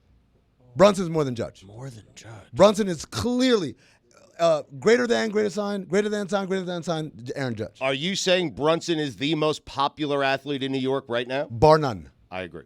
Bar none. Yes. There's not a single, because Judge, here's the thing. Judge has that kind of stinker of a World Series that he's got to account for. And Brunson still hasn't failed in the play. They've lost, but it wasn't his fault. It's never been Brunson's fault because he always shows up. So wait a second. The comedy world is mad at me? Stugotz, I know. Okay, we talk sports for a living. It's sort of. It's a nice life to have. We don't have very much to complain about. However, our people can't get to work. We're oversaturated with cars and people and greed, and Roy has been dying to get in. Roy has been waiting 30 years to have the Panthers feel like this. Roy is a fandom that is super rare in South Florida. When I'm not kidding that I say that Roy is a hockey media legend. He's dejected. No, I mean, this is not because I know he wants to. Roy doesn't actually want to talk that much ever, but he wants to talk about this team. Roy was going to these games when this team was lousy. Roy and Walter Katz are the only 2 people in South Florida who have a right to be happy for this team. Okay, look, I know this has been. Let me explain something because Roy gets angry black man just from the way that he looks. And it's so unfair to Roy because, well, he is angry. Yeah. And he is black. And he is a man. But Roy doesn't talk very much on this show because he's a man of few words. And also he cares desperately about sound, how things sound. And he never wants to be the reason that whatever it is that we're singing, all of us with chemistry, is the one that gets in the way of tripping that up. So all those things conspire so that Roy has not climbed to the place in this business that I've always wished for him to be, because he's got to be very careful about when he talks so that he doesn't interrupt the song of whatever it is that we're doing. And he respects that more than anyone in the history of our show. Basically, I'd say him and Juju, and all I do every day is thank Tony for being somebody who's trying to learn that, because Tony doesn't want to interrupt anybody. Roy is really, really happy as a sports fan right now, happier than I have ever seen him, happier than in 30 years. Well, they won the cup last year. Well, so. but they didn't just win the cup. They took that ass. Yeah. I think we need to remove that. I don't think that we can have a room full of dudes and do any more what Zaslow's doing about taking ass. In fact, you know Agreed. what? I'm going to be too woke, and I'm going to get old. Let me see here. Look at me, Leroy. I'm going to penalize Amin with a look at me, Leroy, and I got to get to this other one here. Just Hold on now. You have to get to Adnan. Minor penalty, 2 minutes, asshole. You out. Okay, I'll get to Adnan in a second. You're breaking up the Negroes. I'll get to black knuckleballers in a second. That's the good way to introduce Adnan, actually, now that I think about it. But my point was, Roy's pissed off now because his team's down 0-2, and it took 3 hours of traffic to get in here, and now there's no time for you to talk, even with that build-up, Roy. So I'm sorry. We'll get back to you in a little bit. Adnan wants to talk hockey. Adnan wants to talk the movies. Adnan wants to talk baseball, but it seems to me that it should just be Knicks Celtics all day today. It doesn't seem to me like anything else should be involved, but we begin in the obvious place, Adnan. Name a black knuckleballer. Unfortunately, I cannot think of one, Dan. I've been racking my brain. I texted Kirchen. There's not one. As you said on the show previously, a black man is not going to rely on deception. He's throwing a fastball as hard as he can every goddamn time. We grew up on Bob Gibson. We grew up on Bob Gibson. Like now with your knuckles is how you're going to beat us. First you made it the Negro Leagues, and then you made it the Negro Leagues. Now, let me tell you guys a story. Because I may have an answer here. Now, there was a left-handed pitcher in the 80s named Danny Boone. Danny Boone just had a cup of coffee in the bigs. But after his cup of coffee, he went away. He disappeared from baseball for 5 years. In 1990, after joining a league called the Senior Professional Baseball Association, a league that only lasted for 2 years, he came back as a left-handed knuckleballer. Wow. And ultimately got signed by the Orioles, traded to Cleveland, and on September 30th of 1990, he made the one start that he ever made in the major leagues as a left-handed knuckleballer. He was a lefty.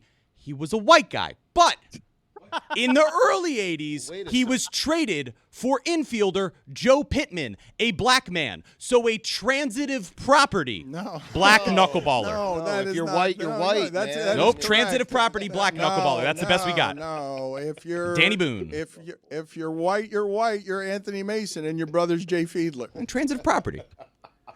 By the way, Dan, I haven't been able to sleep after Stugotz had the image of David Sampson having sex with Paul Pierce. Yes. Wait, what? I don't know who's Roger Clemens or Johnny Bench in that relationship. Okay, that's enough out of you. Can we get, Chris, please? You know. Can we get to Paul Pierce and the sound? I just want to play the sound real quick because Paul Pierce is he's in the middle of this series, and now that Adnan has brought him up, what is the bet that Paul Pierce has made? How confident are you? The Celtics tonight. If the Celtics lose game 2 at home, I promise you, Joe, I'm walking here tomorrow. I'm walking here. Why you gotta do that? Wait a minute. I'm walking here 15 miles. I'm walking here. I don't know, Keith. This is your friend. In my robe. Get your friends. No shoes on. Somebody save him. Bare feet. No. If what? If the Celtics lose tonight. He's going to regret that one. He's going to regret that one at the end. He escalated it too much. Was that Rick Bucher? It was Rick Bucher. Rick Bucher. Put it on the poll. Put it on the poll at LeBatard Show. Was that Rick Bucher? Adnan, what a golden time in Heat basketball that was many years ago near Y2K. Adnan, you want to talk, though. I'm going to give you your choice because it's Knicks Celtics Day. What's most important to you, Sinners, baseball, or hockey? Panthers down 0-2. I'm going to go off the board and plug my book. It's coming out August 12th from Mango Publishing, which is in Miami. They published Greg Cody's books. I need blurbs from all of you. It's called Cinephile, Essays and Interviews on Performance, Ambition, and Art. Dan, I texted you Sunday looking for a blurb. You haven't responded. Stu, you're a best-selling author. I'll take a blurb from you. And most importantly, from Amin El-Hassan, a.k.a. Don Kang. I'll take a blurb right now. Cinephile, the book coming out August 12th. Strictly in the United States. Get on that blurb, Dan. I mean. Now, back to the Panthers being down 0-2. I'm concerned about Sergei Bobrovsky, Dan, and I feel for my buddy Roy Bellamy. Only had 16 saves in Game 2. The Leafs, as we all know, have not won a Stanley Cup since 1967. This is a nation that has never been, prone to these kinds of moments. They haven't been up 2-0 in series back-to-back years since 1963. but they've been clicking. Joseph Wool came in last night and replacing Anthony Stugotz, who was out after game one, after that collision with Sam Bennett. Mitch Marner, who just became a dad. He killed him. You can't beat the defending champions with your backup goalie when they're empirically the best third period team in the league. You can't tie the game and then give it back seconds later. That is a crusher for the champions. I'm with you, Dan. It's one thing to say, well, Toronto held serve at home, but again, your backup goaltending, Joseph Wool, comes in there with Stollart's out, and Marner's their star. He ends up scoring the game-winning goal, just became a dad for the first time. The Leaf stars have stepped up, and their supporting cast. Max Pacioretty's been great. The Panthers have had no answer for him. Adnan, it's terrifying. Roy has been swaggering around here with bravado, and for 2 years I keep telling him, I'm afraid of all these teams in hockey. The very best ones are really great. And you can tell me all you want about Toronto's history, but I just saw them take out what I know to be a champion and deserves and is good enough to be a champion this year, knows how to do it better in the third period than any of the other teams. And you cannot give a city that kind of feeling and a country that kind of feeling at this time in America without me fearing that going back in Game 7 in Toronto is terrifying. Not to mention the tariffs. I mean, there's a lot going on right now between our two countries. Let's be honest. But yeah. I mean, for Toronto, absolutely. Listen, for Florida, they're going to say a series doesn't begin until you're at home ice. They're going to have that big boost. Roy Bellamy will be there. Bill Lindsay will be there. But no one was expecting this, Dan. I thought Panthers would win this series in 6. Toronto has wrestled control impressively so far. Well, you got to keep in mind here that the Edmonton Oilers versus the Los Angeles Kings, they were down 0-2 and came back to win that series. So it is possible. So I'm pretty calm and collected right now. Okay, you're still calm and collected. We're making a big deal about a series that hasn't started yet. I mean, okay, so got a point. But Adnan, you tell me, shouldn't he be a little scared? Are the Panthers that much better than Toronto that you can feel like, well, I don't have anything to worry about here. They just beat me with my backup goalie at home.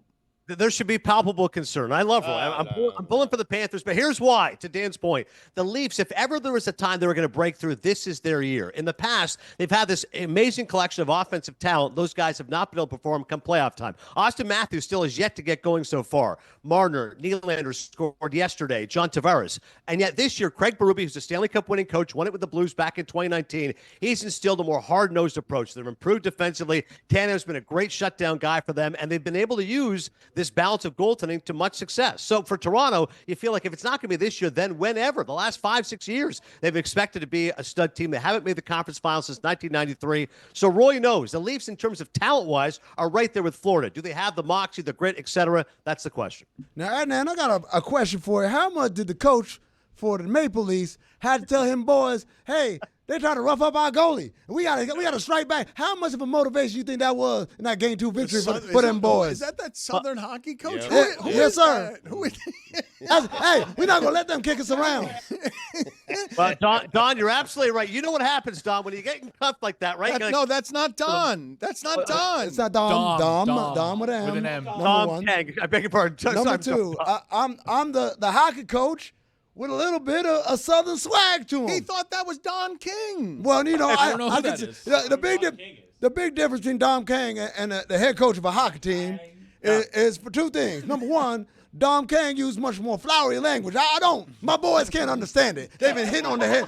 Too many violent blows to the brain, if you know what I mean. And I'm quoting Rocket 5. Check out Cinephobe, wherever you get podcasts. What kind of racist thing, Adnan? What kind of racist thing is that you're doing that you think that Don Kang is the Southern hockey coach?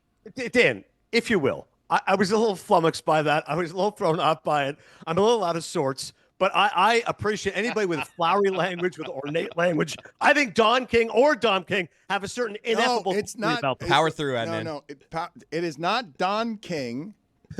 It's Don Kang. Right. It's Dom. You know, Con Dan M. Le Batard, you get a little too big for your britches over there. You know, bless your heart. I know you're trying, but you need to relax. My name is not Dom King, who's a very fine gentleman, I might add. I know him very well from his boxing exploits. And how about them Timberwolves and Warriors? But that's not who I am. I'm the head coach of a hockey team up in Toronto, Ontario. And we like to, Toronto is what we call it, where I'm from. We're in our parts. And I'm just asking the hockey expert, Adnan Burke, how much you think factored in when I told my boys, hey, man, we're going to let them push our boy around like that? I love the histrionics and excellent pronunciation of What I Tirana. mean? Because the second T is silent. Excellent work. I'm still confused. What a weird character. I'm going to try and catch Stugotz up here. Don King is the famous boxing promoter. Thank you. He was Dana White before Dana White, and that hair that he had on his head, electric. As if he put his finger into a light socket. That's Dan. correct. But that hair did that because it was trying to get away from him. He was awful. A criminal, literally. And So bad the hair was trying to get away from that's him. correct. No, but so that's not Very hair. that's not Don King. Okay. That I thought was Don Kang. Now I'm being told that's Dom Kang. That's the first time I was learning that. I didn't know it was Dom Kang. Two different people all along, Dan. Yeah. No, one had nothing to do with the other. I understand that part. I just did not know that Don King was Dom Kang. But I also thought that the hockey coach that is Southern that you're playing, that Adnan thought that that was Dom Kang when it was clearly a white man. It's a hockey coach. You were clearly a white man, and he thought it was Dom Kang, and I'm accusing publicly Adnan of racism. I'm accusing you, Dan. It's unbelievable. What the hell kind of a turn did this take? It was Adnan, Dom if you will. Kang. Adnan, if you will. I'm accusing Dan Le Batard racism. I don't see race. How do you know I'm a white coach or a black coach? I just happen to have a little Southern twang, and you just assume because it's hockey? Tell him. Man, I'm going to tell you right now, the first family of baseball is the Negroes, and they love hockey too. Adnan, as you were, how much did I factor in when I told them boys, hey, man, they're not going to push our boy around like that? It was a huge part of it. There's no question about it. When a team gets pushed like that, you know what it's like in the ring. You know, you take their punch, you got a counter punch, come back strong. You're absolutely right. Dom, whatever the hell your name is. That's not my absolutely name. Come on. Wait, what are y'all doing? Just I coach a hockey coach. team. That's it. Yes, call him coach. Coach. Yes, exactly. When in trouble, Stu's right. Just go ahead and coach. Excellent advice there, Coach. By the way, I also want to mention the NHL draft lottery, Stu. This is for you. This took place this week. Everyone's been talking about the NFL draft. I want to mention the NHL draft. The lottery took place. John Buchagras in the studio in Secaucus, New Jersey. Your New York Islanders. Yes. A 3.5% chance to get the number one pick. 3.5% chance. They were number 10, and they got the number one pick overall. Unbelievable story. They're going wild in Long Island. But I got to tell you, there are no Robert De Niro's in this draft, nor are there any Al Pacinos. But congratulations to the Islanders. My name is Craig Berube, by the way. I'm the coach of the Maple Leafs. Berube. They tell me it's Cajun. He was a white man, and Adnan was racist there. And I'm gonna stay entrenched on this. I don't like calling my friends racist. Certainly not privately, not publicly. Santa Claus's hat Hall of Fame. Oh, that's a good one. Oh, that's a good one. Yeah, That's yeah. a great one, actually. Yes. John Olerud's helmet. Oh, that's a good one. That's Yeah, yeah, fantastic. that's good. Yeah, Yes. yeah, Yes. yeah, yeah. Just the helmet. Yes. Yes. That he wore at first base. I am open-mouthed with awe because I just realized, taught by you guys, put it on the poll, Juju, is Santa's hat the greatest of all the hats? It's either that or Yankee hat. Bear Bryant, come on. Whose hat is better, Santa's or Bear Bryant's, is an excellent poll question. It's going to be Bear Bryant, Dan. I trust those Southern boys. Come on, Craig Berube, talk to me. Man, let me tell you something, man. I wish they let us wear hats in hockey. They be telling us you can't wear that. That might confuse the customer. I said, well, why come Bear Bryant could wear that hat? Why come Vince Lombardi can wear one, but I can't wear no hat indoors, huh? My name is Craig Berube, and I'm the coach of the Maple Leafs. It's Baby Billy. There's some Baby Billy in there. I can hear him. He's trying to get out. Berube. Roy, you're scared, and you're full of bull. I'm not scared. I don't know what you're talking about. Chichi Rodriguez. Oh, wow. Wow. It's a hell of a hat. I thought he was doing serial killers.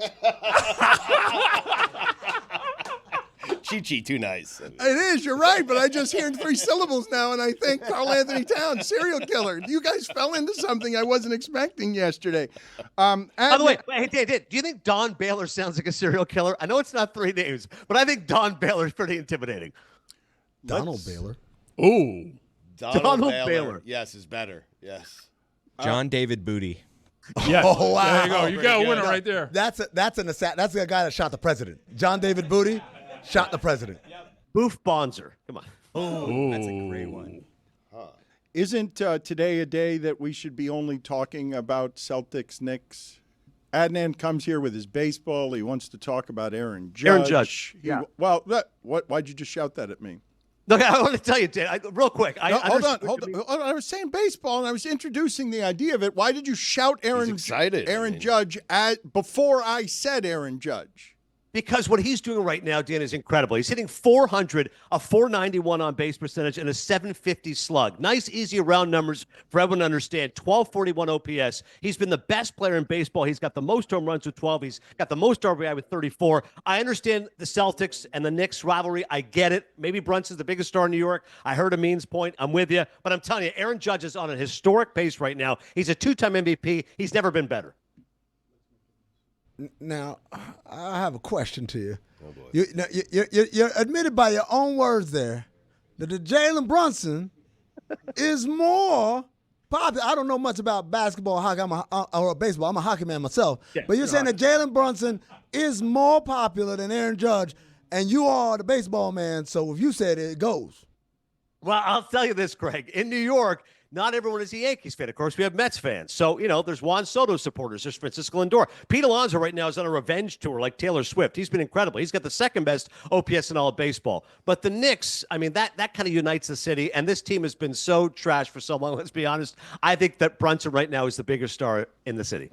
This is the only team that brings New York together. The Jets and the Giants, people are split there. Mets and Yankees, Islanders and Rangers. This is the team that makes New York the happiest. This is the team that brings all New York sports fans I know, together. but what's crazy about watching it, if you understand the history of this, it's truly nuts. If you understand that New York hasn't actually felt like winners very often. They feel like winners for a reason. It's the Yankees. It's always been the Yankees. It's only the Yankees. It's been the Yankees, occasionally the Giants, once in a while the Mets, and that's about it. Yeah, the Islanders in the 80s. But when I associate a region with its excellence and the obnoxious it thinks it's earned from that excellence, the loudest of the New Yorkers is loud because of the Yankees. And what Stugotz is telling you is true from this angle.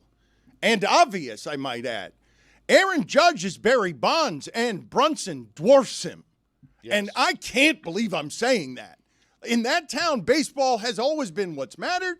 Aaron Judge can't become the star that Brunson can become because he's playing the wrong sport. Latrell going on a killing spree. Well, he just killed it right there, folks. It was good while it lasted. What about Goose Gossage? Mordecai Three-Finger Brown. That sounds like a mobster. Yeah. Cocoa Crisp. Come on. What? Cereal. Hey, Adnan, while we have you here, you're a big Star Wars fan. I'm a big Star Wars fan. Adnan! Mero's in here. He's not wrong. He's not wrong. Yes. He's not wrong. He's not wrong, but he's not right entirely. You know what I'm saying? Like, Aaron Judge is him. Yes. He's putting up his story. They're stupid. It's like when I play MLB The Show 2021 on easy. You know what I'm saying? On rookie mode. That's what he's doing out there. It's spectacular. It's insane. It's crazy. But this baseball season is so long and it's so early in the season that maybe, he's not getting the attention he deserves. But he's out here doing robot shit, bro. It is insane. It is like AI baseball. Like, yo, ChatGPT, can you make the best baseball player ever in the world and make him biracial? You know what I'm saying? With broad appeal. I love the backup. The kid Mero, preach. I love it. But it's crazy to watch this giant be Barry Bonds in that uniform and sort of say, oh, we're really fighting America and Japan and Dodgers, Yankees over who got the biggest payroll. Aaron Judge drops a fly ball, and he says, Ohtani, you pitch too. Okay, it's me and you at the top of the sport. You know what I'm going to do? I'm going to get better. Do it in the playoffs, Dan, because right now Jalen Brunson is doing it in the playoffs, and he's doing it in Boston. Not even at home. He's doing it in Boston, man. That is what gives him a slight edge, bro. It's in Boston. We all hate Boston. I think everybody in the Zoom can be like, can join hands and shake hands and be like, yo, we all hate Boston. Nobody likes Boston, bro. Two people like Boston, Ben Affleck and Matt Damon. That's it. You know what I'm saying? And Katie, shout out to Katie Nolan. She likes Boston too, but that's it. You know what I'm saying? Nobody else likes Boston. Look, I mean, he got a Knicks jersey on. You know what I mean? Notorious hater, I mean, got a Knicks jersey on, bro. He's out here supporting, showing love. You know what I'm saying? Jalen Brunson is him. You know? Jalen Brunson is him. Like y'all said, he's doing it in the playoffs. He's doing it in Boston, in the most hated place, the fake garden, bro. He's over there torching everybody, and he's with the same height. He's 6'2". You know what I'm saying? He shouldn't even be doing this, bro. He's embarrassing Jason Tatum, dog. Come on, stop it. Stop it. He's the king of New York right now. That's it. So there we have He's it. not paying for food.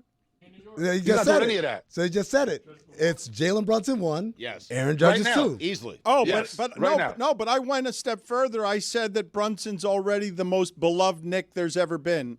No. Oh, no. You're crazy. That's wild. Dan, time out. No, There's a Mero, lot he's of up there. Mero is up there, man. Come on. Who He's you up gonna there. say? He's definitely up there. Who you gonna say? He's definitely up there. Yo, y'all seen Pat walking into the arena yesterday looking like a Jamaican uncle. That is the number one most beloved Nick of all time, hands down, no matter what. You know what I'm saying? Truly. And like Lies. Like, Lies. yo, listen. Mero? The Knicks fans that the Knicks fans that we are talking to right now. I'm not talking about the 11-year-olds in the game with their dad. Jalen Brunson is their guy. Okay? But for me, 40-year-old man, Knicks like fan forever has been suffering silently, just watching Jamal Crawford cross people up in 2006, hoping, you know what I'm saying, that maybe we cover. You know what I'm saying? Like, those guys are Pat Ewing guys. I'm gonna say this right now. You a Pat Ewing guy now, and you were in 2006 because you realized, we had it good and we didn't enjoy it when Pat was playing. What's the Joe Budden line? Can't be like Pat Ewing looking back at that layup. They were booing Pat. They were giving Pat shit. It's the reason why Pat didn't sign autographs. It's why he didn't sign autographs. It's why he didn't take pictures, because he remembered every single thing all the tall people said at the time. So if we're talking about in the moment, active Knicks, Jalen Brunson is more beloved than Patrick Ewing was. In the moment. In the moment. When they played. Right, because now it's a different generation. I mean, back in the day, you know, you couldn't just tweet at Patrick Ewing. You know what I'm saying? I'm sure if there was social media back then, the hate versus love would be more balanced. You know what I'm saying? There would definitely be a lot of Pat Ewing glazers. Yeah, hell yeah. If they had Twitter back then in the 90s, they'll be like, hashtag Pat Ewing is the greatest. You know what I'm saying? Like, hashtag Hoyas New York legend. You know? Hashtag dunk it. Yeah. I mean, hashtag 8 points, 9 seconds. Look, Twitter would not have made things more positive. We know that for a fact. There's no era in time in history where it's like, you know what we needed to make things more positive? Twitter. Adnan, you got an opinion, Adnan? Patrick Ewing, Jalen Brunson, most beloved Nick ever. Settle the debate between these two people who don't know what they're talking about. Oh, boy. I beg your pardon? Listen, I think Amin's right. It's revisionist history. The Knicks didn't know how good they had it back in 1994 with Ewing and Starks, and they didn't realize that was the hated. They didn't realize now, clamoring for this Knicks-Pacers potential Eastern Conference Finals for the first time in 25 years, they didn't realize, hey, this is going to be our moment. So, yeah, when you're looking through the rose-colored glasses, Ewing's the most beloved. But I'm telling you, Brunson is like Mercury right now. Nothing is hotter than this guy. I think he's the most beloved. You guys don't get it, Mero. Hear me out here, okay? Because with Patrick Ewing came expectations, right? And if I told you the second they drafted Ewing, we would never win a title with Ewing, you would have been upset, okay? And it turned out that we never won a title with Ewing. Jalen Brunson was whose fault is that? Jalen Brunson was Jordan's fault. Jalen Brunson was an afterthought. He was a guy that Dallas didn't want, and he's exceeded every expectation. You guys are missing that Knicks part. fans have had for Jalen Brunson. You guys are all missing that part. No, I agree with. No, but you guys are. This is the He's part. an underdog, and New York loves an underdog story. It's Mero. But everyone said that was a miss. Everyone said they should have signed Donovan Mitchell, and everyone said, "Oh, Brunson, he's not going to be good." People are crushing the move. Oh, the Knicks overpaid, and he's been unbelievable. He's been underpaid. Yep. Stugotz is so right about this, though. The part you guys are missing, and Mero sounding like Unk is out here, old man saying, I know what Ewing limped through. I know how close they were. I know how he was betrayed by management. I'm in the strip club with him. I seen him. And I know how he fought the Heat, and I know that it wasn't really his fault. It's just what Stugotz said. It was Jordan. It was Jordan. He was doing it to everybody. But here's the thing, though. Here's the thing you're missing. Nobody loves the Giant. Ewing was physically bigger than everyone else. This is the smallest dude on the court. New York, all the time. New York so badly wants to be an underdog, and you can't be, and you're not, but you stink. With Ewing, you didn't stink. Everyone thought you should win. Nobody thinks you can win, and it's the smallest guy on the court who's making you believe it. And it's delicious. It's delicious.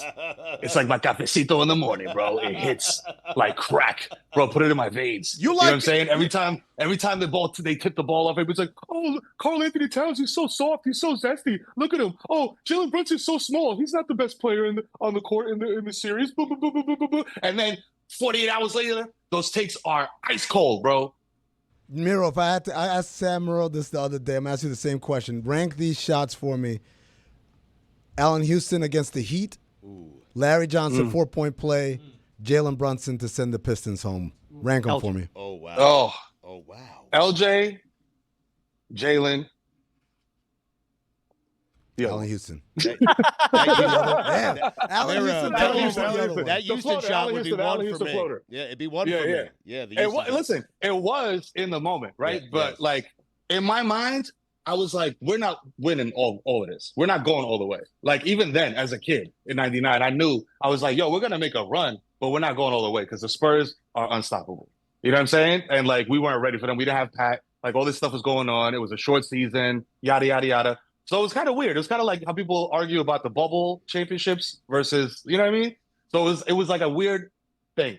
LJ 4-point play, like crazy. I mean, like still, like even though it was like the same situation, it was just the energy, and it was in the Garden. It wasn't supposed to happen. LJ not known for shooting threes. You know what I mean? Like none of this was supposed to happen, and then it happened, and the way the arena erupted. I think like. I had just like had like a different type of sexual experience with a girl for the first time. So I don't know if I'm like conflating these two things, but it was a special time in my life. You know what I'm saying? So it mattered a lot. Hey, Adnan, you're a Star Wars fan. He has a book out as well. You got a book coming out, Cinephile, soon, wherever you get books. Adnan, Stugotz and I have dueling people in sports with names that connote Star Wars. We wanted you to kind of help us, judge it. I mean, I can't wait. We just had May the 4th be with you. I'm all in. Let's talk Star Wars. Let's go. So you celebrate that lame holiday? You dress up like a Star Wars? I'm not dress up like an Ewoks, do I? Oh, that's wild. We can't do that. That's not allowed. I'm not walking around like C-3PO. That's a little strange. Mero, thank you. No. You can't do it. It's strange, right? It's not allowed, bro. You could do like something like you could buy like some Star Wars branded thing, like an iced tea. Something like and be like, hey, walk around like Chewbacca all day. Yeah, that's wild. That's OD. Like if you go to work with like a lightsaber, right? Come on, gang. Like it's not a lightsaber in your pocket. You're just happy to see me. Come on. Yeah, exactly. You know what I mean? You empty. You got to wear a clear bag to work because you got all kinds of accoutrement, like weird wrinkly skin to be like, I'm Yoda. Like, bro, cut it out. We're all going to Burger King for lunch. David Berkowitz, general manager, St. Louis Cardinals. Jesus, David. I like that one. Adnan, you are a person who dresses up as Roger Federer when Federer plays tennis. That's true. He's got you there. You got me, Stu. Guilty charge. Nike headband, mimicking. Put the pictures in the chat. Pantomiming. It's pathetic. It's pathetic. I need the pictures. Send us the pictures. It's the most pathetic thing I've ever seen an adult sports fan do. Stugotz, do you have any eyes? I do. I have 2. Okay, I've got 2 as well. Go ahead. We're alternate, you and me. Okay. First of all, I. Brett Lightsaber Hagen. That's great. Darth Maul Pierce. Oh, very good. Tyrone Arlu D2. Obi-Wan Anu Kenobi. Oh, that's a good one. That's I like that. Yeah. All right, number 5, Stugotz. Anakin Sorenstam. Gareth Bale Organa. Number 4, Vita Blubaka. Number 4, Kylo Renteria. Number 3, Michelle Weep30. Number 3, Grievous Vasquez. That's just his name. Exactly. That's just his name. Number 2, Leon Bobalet. Number 2, Jabba Chamberlain. Great one. Number 1, good. Lando Calrissian Jr. That one was tough to say. Number 1, Glenn Yoda. He's the NBA editor for The Athletic. That doesn't work. That's pathetic. Get out of here. I mean, what? Major penalty, 5 minutes. Swooning comedy. It's a person only you know. Someone named Yoda. Lots of NBA writers know who he is. We've got a penalty, 5 minutes. Major Yeah, listen, asshole. I wouldn't be a Mero appearance on the show if I didn't somehow shoehorn some Dominicanness into this whole. And I want to let y'all know that right now in the NBA playoffs, there are 2 Dominicans battling it out That's right. as big men. That's right. And that's Al Horford That's and right. Karl Anthony Towns. They are going at it and they are performing, baby. Yeah. All right. So We are represented in the NBA all right now. So I've got a couple of difficult. República Dominicana! Okay, I heard you the first time. Adnan, thank you for being on with us. We Yeah. appreciate your time, sir. Thank you, guys. Buy the book, Cinephile, August 12th, and pay the construction workers. I've got 2 questions for you here, Blurbs, Mero. They are Yes, sir. They are difficult questions to answer. They're going to be escalating in nature and tension. Are you ready? Yes, sir. Jalen Brunson is already more popular and beloved than my Dominican brother, Karl Anthony Towns, which makes me choose Jalen Brunson over my Dominican community. No, because we have not yet seen the heights that Karl Anthony Towns can get to. You know what I'm saying? Like, we know what we got. We got a closer in Jalen Brunson. And like you said, you can't be the underdog and be a giant. And this guy wears size 21 shoes, which is very large. You know what I'm saying? So, but my Dominicanness. What are you saying? Prevents me. What are you saying? What are you saying about the shoe feet. size? What are you saying about the He's shoe size? he's a large dude. Carl, He's a big dude. Yeah. what He's a big dude. What are you saying about Karl Anthony Towns why do you know his shoe size? Because he has the largest feet in the NBA. That's Why That's what I've heard. Why do you know that? Why do you I- why do you care about that? Because you're proudly TikTok. Dominican. Because you're proudly Yes. Dominican. Yes. So anytime you could be number 1 in anything, in any category as a Dominican, I'm going to highlight that. So he has the biggest feet in the NBA, so he's number 1 in foot size. You know what I mean? Probably also number 1 in shooting percentage for anybody over 7 feet tall. That's crazy. Like Yes. that. So that's nice, right? You've got a basically an extraterrestrial playing for you, and he's your second best player. But I'm going to ask the question again. You're telling me that Jalen Brunson is not more popular and beloved than your Dominican brother? Yes, he obviously It is. depends. No, It he depends obvious- where in New York you are. Oh, It okay. depends where in New York you are. If you're a Dykeman, forget it. ¿Qué lo bro. que es lo mío? That guy is super. Dime a ver, ¿qué lo que es mío? Dámelo. Aquí, dámelo, aquí, dámelo. ¿Cómo está la cosa? Suave, loco. 2-0. Boston, para abajo. Vamos. Ya tú sabes qué es lo que es. Ryan Yeah, Terrier mierda, sounds like a Boston, serial coño. killer. No. So you're telling me this. You got Dominicano on one side, but you have your OG Dominicano Yes. on the other side. I know that Yes. there's a little piece of your heart with Like passing the torch. Con el tigre.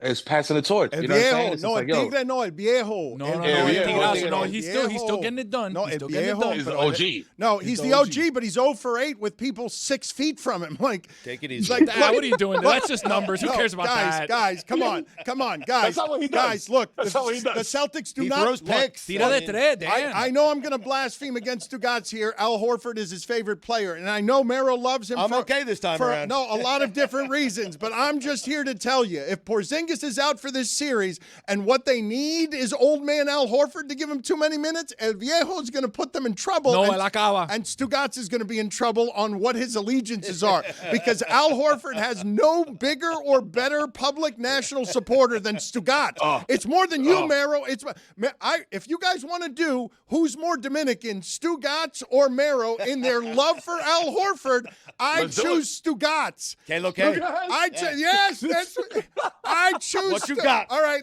you want to do a Dominican off? All right, let's do a Dominican off with Mero. No, eso tuyo, loco. Eso Where's the tuyo. hookah? Ya tú ganas. Listen to me. If you take Karl Anthony Towns, uptown, Washington Heights, Dykeman area, he is more popular than Jalen Brunson. Just for the simple fact that he is a star for the Knicks. Like you said, the second best player on the team. Well known. You know what I'm saying? I would say, like, let's look at the jersey sales. You know what I'm saying? Because I know, you know what I'm saying? If there was like a temperature map of jersey sales, I thought that. it is. You know it what? is lava red. You know what? I made a mistake. I underestimated your Dominican and I underestimated your people. But now I'm going to put you in a more difficult spot because I know you love your Dominicans, but I also know you love your money. I know you love your money. Oh, boy. All right, yes. So here's the question for this is you. going, man. Yes, Oh, man. 7 p.m. in Brooklyn is the show he does with Carmelo Anthony. It is very popular. It is very Yes, good. sir. And Carmelo Anthony, you may have heard, once upon a time was a very beloved and popular Knick. But I believe there's Still is. Wait. Hold on a sec. I believe there is a Knick right now playing in town who has already surpassed Carmelo Anthony, your business partner. He is more beloved than Carmelo Anthony. So I would like for you to say publicly in front of all to hear, and I would like you to choose between Dominicans and dollars when you tell me. Careful. I believe that Jalen Brunson is right now more beloved and more popular than Carmelo Anthony, and I believe he did it in the last 3 games. I want you to make it. I want you to make it official. I want you. It's the last 3 games combined with how much you loved him last year. You changed the whole team. You're ready for them to betray you because you're not good at home. Nobody trusts Karl Anthony Towns. Even fewer people trust Bridges, but you got Brunson. I do. You got Brunson. You do, but nobody else trusts Bridges. We trust Bridges. Listen. Yes. We trust Bridges, and I don't care. I'll say it here. I know we're not supposed to curse. Y'all gonna edit this out. Them picks, bro. I do not care. I do not care. I don't care if there's the best 6th grader in the world out there right now that they made in a lab, and he's a combination of Shaq and KD and it's Steph Curry. I don't care. F them picks. Mikal Bridges won us those last 2 games with clutch defense in crunch time, bro. When is the last time you heard the Knicks won the game in crunch time with defense? When's the last time you heard that, bro? Patrick Ewing days, bro. The 90s. You know what I'm saying? Mero, now we're back. Mero, let me But ask. He didn't answer the question. But before Answer the question. Hold on. Means got some context. Okay, Yeah. I want to, just because he said I don't care about them picks. What if we go in the future and it's like Milwaukee was like, we would have traded Giannis to the Knicks, but they didn't have those picks anymore, and we needed picks. Hey, yo, run and dunk can stay there. Run and dunk can stay Milwaukee. Run and dunk. Run and dunk can stay Milwaukee. You can go to the Lakers. You can do whatever you want, champ. I don't care. The Knicks are solid. We are good. We are good. And plus, Tibbs don't play more than 6 guys anyway. So even if he did sign them, it don't matter. You know what I'm saying? Because somebody else is going to sit on the bench. We got Mitch. We got Josh. We got JB. We got Kat. We got Mikal. We got a whole bunch of other dudes. We are good. We are good. We got OG Anunoby. Come on, dog. Like, he is, like, emotionless. He's him. You know what I'm saying? Like, that guy is dunking everything. It's like the opposite of Pat. You know what I'm saying? Like, instead of doing a layup, this guy's dunking everything. I thought he was going to hurt himself, dog. In that Sistine Chapel dunk where he just was like this.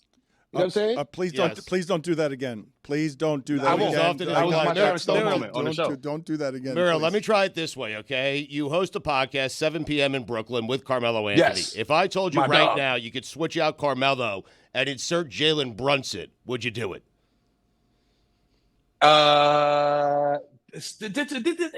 Listen, it's different guys. ¿Qué fue eso? ¿Se rayó el disco? ¿Qué es eso? Yo, so there's 2 different guys. I 2 feel different bad guys. for 2 asking. different styles of play. Yeah. Two different styles of play. My You know what I'm saying? dad has a counter for you on that. I get it. You sound like my father there. What was that? What was that sound you made? What? How is That's called patinando. Let's go patinando. How is That's the Stugotz Spanish able word to of the day. corner you? You're very good at this. He just trapped you, and you had no rebuttal. You're was a very terrible good. spot. I put You're my friend very in a good at terrible talking. spot. You got out of the bodega because you're a my good Dominican, talker. I did not expect this from a fellow Dominican. I did know. not expect to be cornered. You know what I'm saying? I have to fight or flight my way out of this interview. You know what I'm saying? Like, I did not expect that. Who's You more? know what I mean? Like, Answer the Dominican to question. Dominican, this is Who's wild. more beloved, Jalen Brunson or Right Carmelo now, Anthony? Jalen Not Brunson. right, Right now. now, No, Jalen Brunson. no, not right, now. Right now. No, not right now. At their peaks. At their peaks. At their peaks. Okay. At their peaks. Have we seen Jalen Brunson speak? We're not even in the Eastern Conference Finals yet. Right. Fair So, point. so he's already. we saw Melo in the Eastern Conference. So he's already past Carmelo. Because Carmelo lost all these games. I think Carmelo would tell you in terms of popularity, yeah, he's past me. And let him answer the question. Sorry. Well, that's my Dominican brother. He can speak for me. You know? Trying to help you out. I put you in a bad spot. Yeah. Come here, Brugal. I'm trying to. I'm trying to Mama Juana. Listen. So yes, in terms of popularity, because of the way the world is structured today, Jalen Brunson is more popular than Carmelo Anthony. I said that qualifier in front of it to confuse y'all, so that it doesn't look like I'm saying anything slanderous or You don't want to bad be about my brother aggregated. Carmelo No, Anthony. this is what's happened. He's made this such a mess that he can't be aggregated. So I'm going to ask the question again.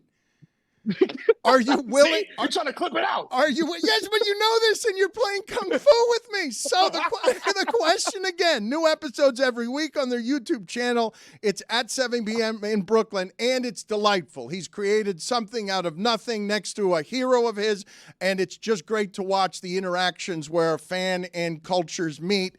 But his business partner is less beloved in New York than Jalen Brunson. Yes. I think, you know what's crazy? I think Jalen's popularity has actually helped Melo's popularity because, you know, Knicks fans, once a Knick, always a Knick. And Melo came here when it was just like, all right, bro, what are we doing? Like, and we had a 2012, 2013. Don't forget. You know what I'm saying? Scoring champ, defensive player of the year, J.R. Smith, sixth man of the year. New episode coming soon. You know what I'm saying? But right now, it's Jalen Brunson. And I agree, yes. He may have surpassed Melo now in terms of popularity because of what he's been doing on the court and because, again, we in New York, and New York loves the underdog. You know what I'm saying? Like, the guys, we are the same height. You know what I'm saying? I'm 6'2", and I'm like the tall guy when I walk in the room, but not when in the NBA locker room. You know? And he's in there in the post shit, footwork, bro. He's playing under the rim. He's just step back three, bro. That again, like the shot to send Detroit home is this is the thing. No, but this is what I'm saying. These are moments. He's already got the moment Tatum doesn't have. He got it in the last period. But Tatum has a ring, Dan. Yeah, but he's got but Stugotz, this part's important. The ring is important. I will grant you, but a ring without moments, man, that's marrying somebody with no scrapbook. That's true. But this is the thing. Moments matter almost more than a chip because did the Yankees win the World Series last year? No, they did not. But everybody remembers Juan Soto sending them there in that at-bat against Cleveland. You know what I'm saying? Everybody remembers that. That's a moment. Put it on the poll. What's remembered more, championships or moments? Willy Wonka's hat had Hall of Fame. Strong. Wow. Yeah, that's a good one. Yeah.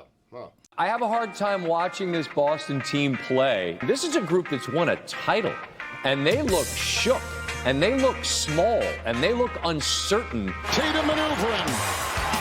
Oh, the ball knocked away. Another great defensive play for the Knicks. They've got it. They've won it. New York has gone up 2 games to none. Have you ever blown 2 20-point leads in the playoffs back-to-back? Have you ever held on to your timeouts while you watched your team collapse? No. Well,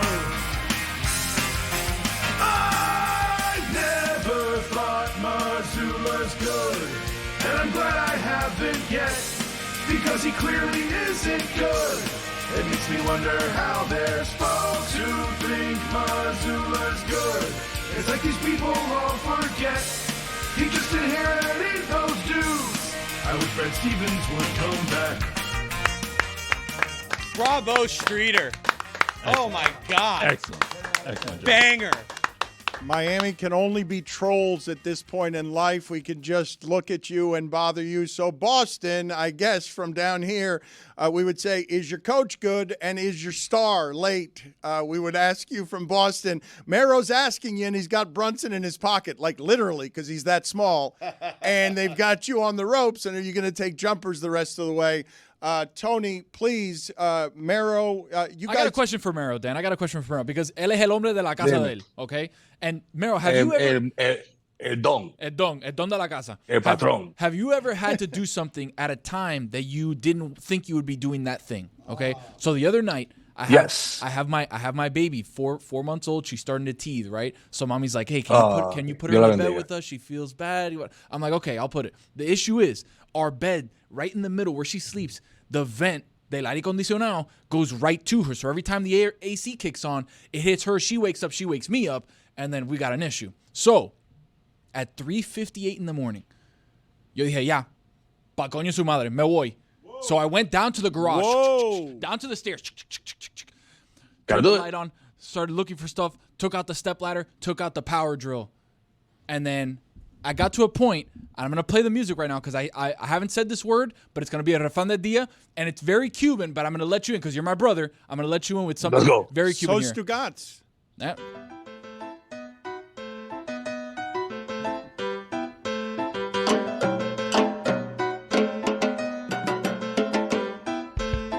Dímelo, mi gente! Refrán del día back in your life. So, as I got back up to the room and I looked at the vent, Dan, today's refrán del día, today's word of the day is encojonao. Encojonao. Encojonao. I was pissed, Dan. I was pissed to a level that I could not imagine because as I sat staring at the vent, that was a little bit higher than I thought, so I had to take the stepladder and take it back downstairs and then take the ladder at 3:58 in the morning and then start going up. My baby's crying. My wife is mad at me, but I'm like, I'm not doing this anymore. So I took the power drill, changed the vent, the direction of the vent at 4 o'clock in the morning, Dan. The most handy thing I've ever done at that time. But forgive me, though, because... Es un hombre. I thank you, el don, el patrón, thank you. Los dos, sí, gracias. I'm not quite Latin enough, honestly, to know the answer to the question I'm about to ask you, which is, encojonado, I'm pretty sure, whatever the equivalent would be in English, that seems to me a word nobody should be saying on public airwaves. Yeah, but this isn't public. This is private. It's just us. No, but I'm saying the translation of that would not pass like English muster. Like this is, and it's an it would. I feel like it's an illegal word. Can I ask? No. As a non-Spanish speaker, is it related to cojones in any way? It's absolutely related to cojones. 100%. Absolutely. 100%. But you're upset. It means you're upset, right? It's like I'm upset from down here. Oh, from the loins. Like I'm so mad. Estoy encojonado. Like the anger is coming from such a deep place, Dan. Kind of like the baby. It's all the way to Polo Pharrell in your plums. Exactly right. Now, how do we spell this? You I know feel what I'm like we're saying? missing some words in the enunciation. Oh yeah, we're definitely missing words because Cubans skip over certain words. Encojonado.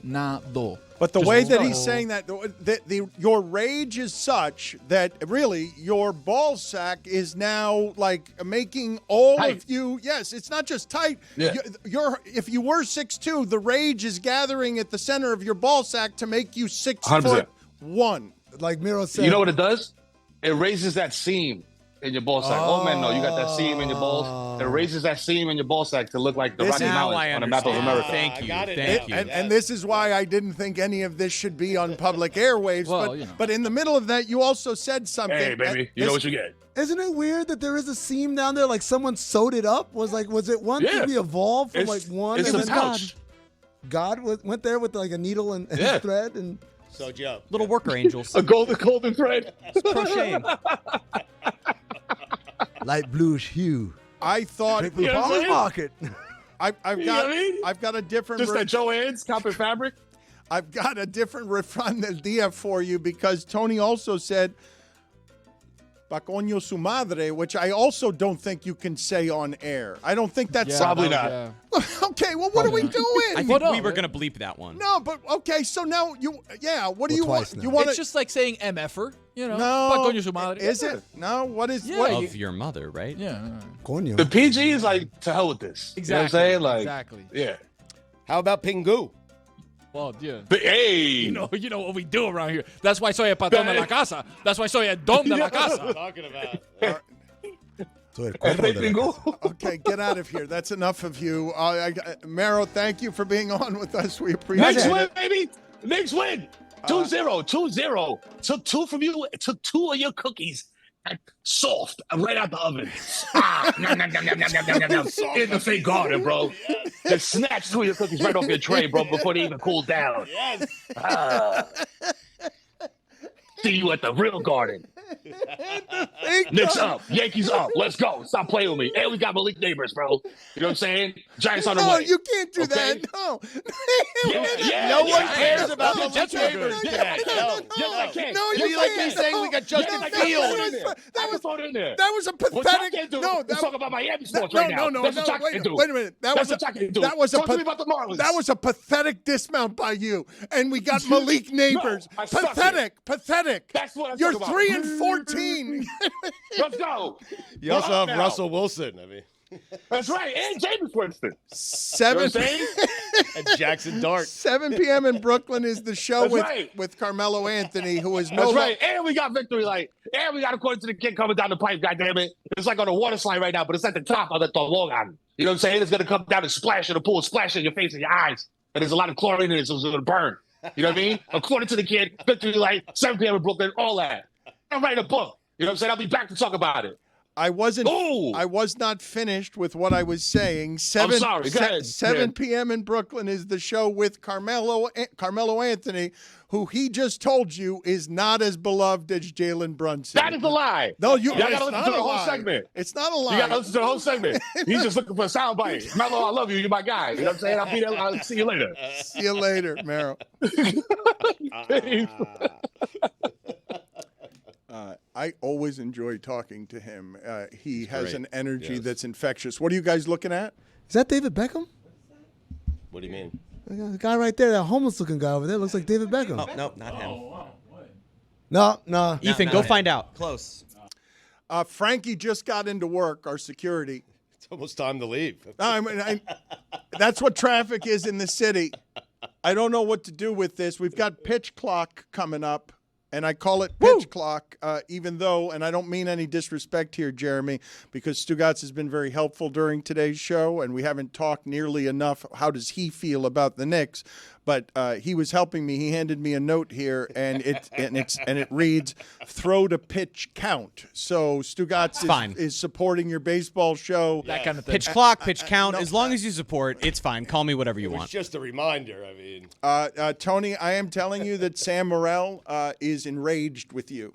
Encojonado. He's truly enraged. We have a problem with Sam Morrell, one of the kings of comedy right now, because of how Billy used you to offend him yesterday, and I'm just worried in general. So how do about we you. want to play this, Dan? Do you want me to up the beef with Sam Morrell, or do you want me to throw Billy under the bus for throwing me under said bus? And why does he have the neck brace? We still didn't talk about that. Dan, I just want to speak up on behalf of both Phil and Joe Necro. Sam Morrell can't be a king of comedy. That's kind of one of our things. Yeah. As a black knuckleballer? As one of the Necros. yes. A regular white knuckleballer. Like, not only white, but the most Caucasian. What I would say is the Necros are the most Caucasian people to ever play baseball. In fact, put this on the poll at LeBatard Show, because otherwise I'd go Dale Murphy. Unlike Danny Boone. Oh, wow, Dale Murphy. At Back-to-back LeBatard MVPs for Show, Dale. are the Necros the most white people to ever play baseball? What about the Boons? Ooh, the Boons. What about Whitey Herzog? Ooh. Catfish Hunter. Mark McGuire was like pink. Anyone named Whitey, really, right? Yeah. Like Whitey Ford. Yeah, all the Whiteys.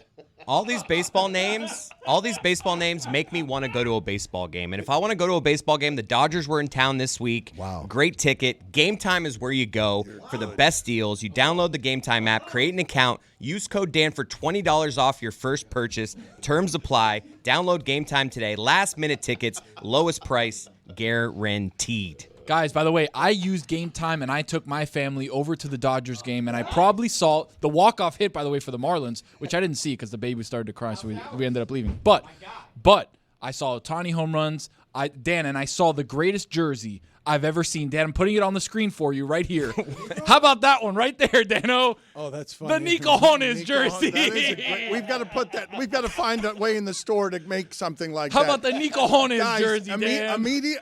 Immediately make that jersey. Angel, immediately It's the make greatest that. jersey of all time. That is the best jersey I have ever seen. I see Nico Jones. Yeah, so do I. Please, So does a lot of people. Please. No, I mean, I loved your jersey yesterday. Your Carl Weathers authentic Raiders jersey, the uniform he wore. That's right. That's the greatest jersey I've ever seen. Thank you. But I also just saw I can't believe this after 20 years. I just fell in love all over again with my partner because he's still got it. I didn't think he still had it, but he's still got it.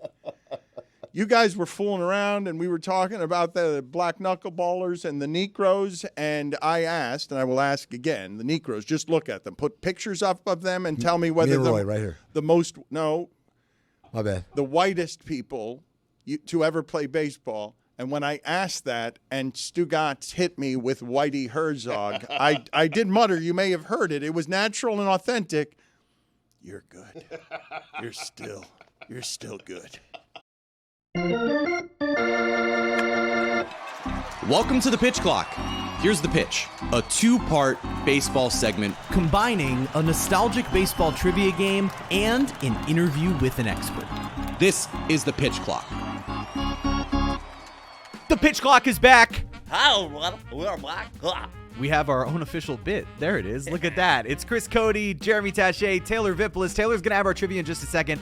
I do just want to note, I'm presently wearing a sweater that says going to therapy is cool. Yeah. And while I know that for most of our audience, I am not the barometer for what is cool, going to therapy is cool. Get yourself some help if you need it. And even if you don't think you do, going to therapy, going to a few sessions, a really good thing for anyone. Yep. It's Mental Health Awareness Month here in May. Just wanted to get that out there.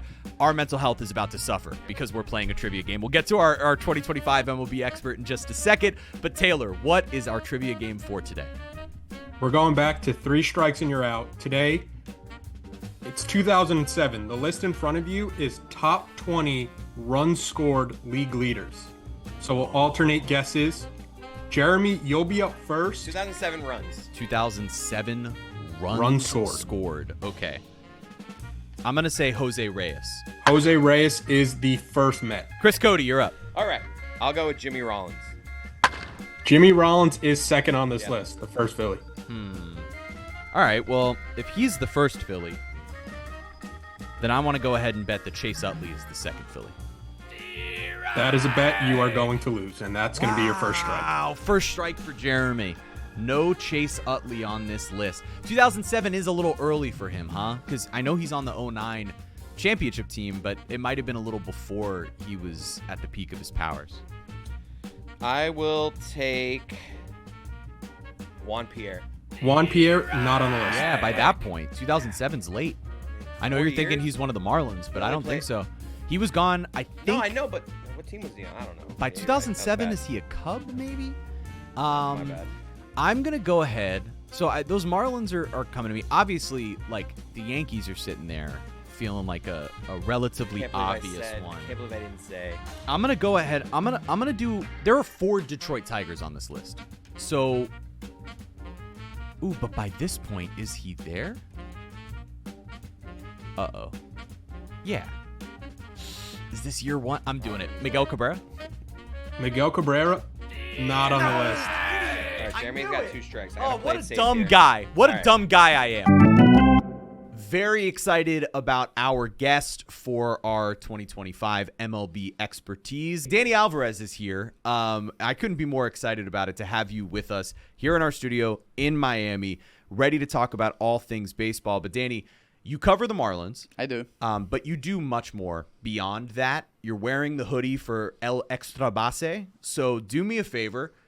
Tell the people in like 20 seconds or so, within a pitch clock, about El Extra Base. Yeah, so El Extra Base is a digital media outlet that I founded in 2018 with my good friend Julio Munoz. And since then, we've been covering Major League Baseball, Caribbean Leagues, World Series, All-Star Games, everything related with baseball all around the world. And that's what we've been doing since 2018. Yeah, that's exactly what you've been doing it. You do it in English and in Spanish. The coverage is unbelievable. For those of you who want to go find it, go find it. But Danny, you are Venezuelan yourself, and so I wanted to focus on some Venezuelan ball players with you, and here's how I want to do it. Okay. No one knows Venezuelan baseball better than you. I want to hear your take on the best Venezuelan baseball player, the most underrated Venezuelan baseball player, and give us a guy to watch that maybe people aren't talking about yet that is going to be the next up-and-coming Venezuelan star. The best one right now, even though he's not on the field,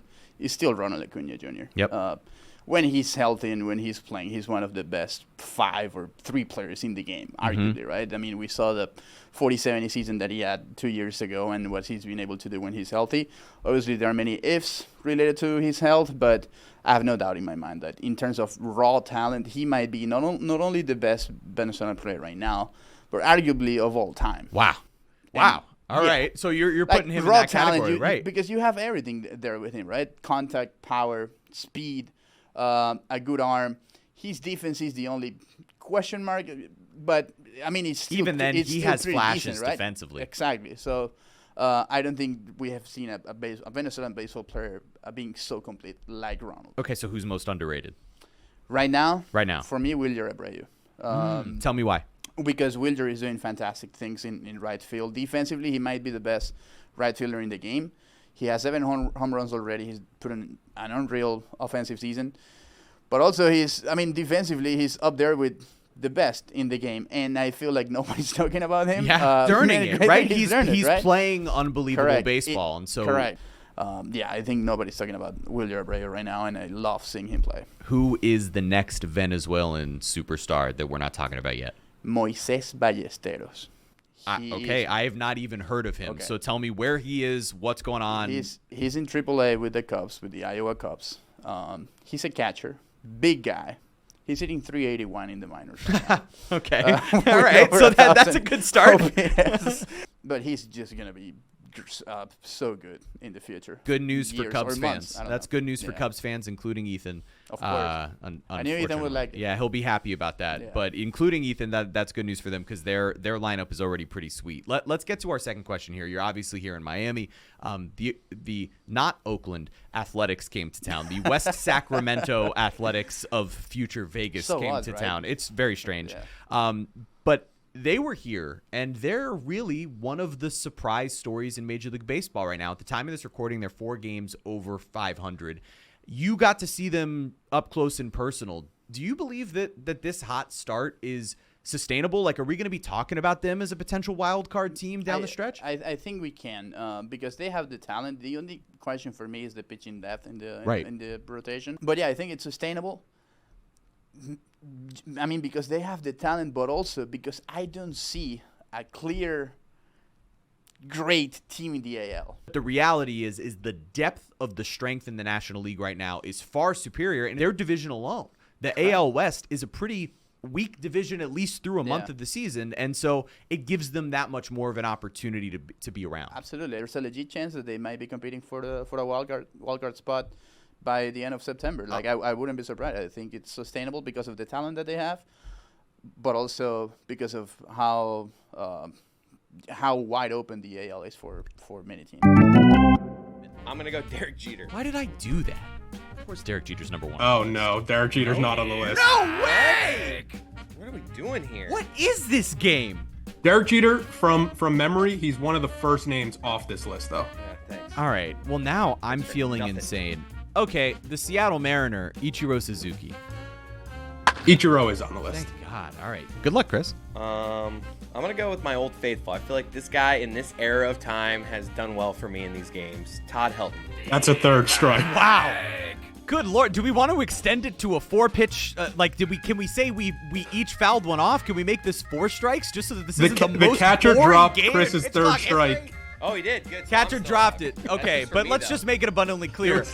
I'm also going to get a dropped third strike if it happens. We'll see how long until we get there. Okay. All right. I'm sorry. This is crazy. I feel like we're failing Taylor here. Yeah. All right. So is one of the Marlins is Hanley Ramirez? Hanley is third on this list. Yes. Okay. The Met that's crossed off here. I said Jose Reyes. Okay. I mean, there's a Met that comes to mind. David Wright. David Wright is correct. Wow. 12th on this list. Huge. All All right, let's keep looking at How these is lists. Jeter not on this list? I can't believe that there are 2 Yankees. There are 4 Tigers. The 4 Tigers is very confusing. There's only one name that's coming to mind as a Tiger The from most that era, random- and it's random. The most random Tiger name Yeah. popping in my head. See the Then I'm pitch. going to go ahead and guess that the Boston Red Sox is Dustin Pedroia. It's not Dustin Pedroia. Who it is. Yeah! Am I really about to say this name I'm about to say? I can't believe it. This is 2007. This should be the prime for both of us. I know. It is. This is a tough one for me. For I've some got reason. I've got a couple names that are coming Me to too, mind. but they're gonna be wrong.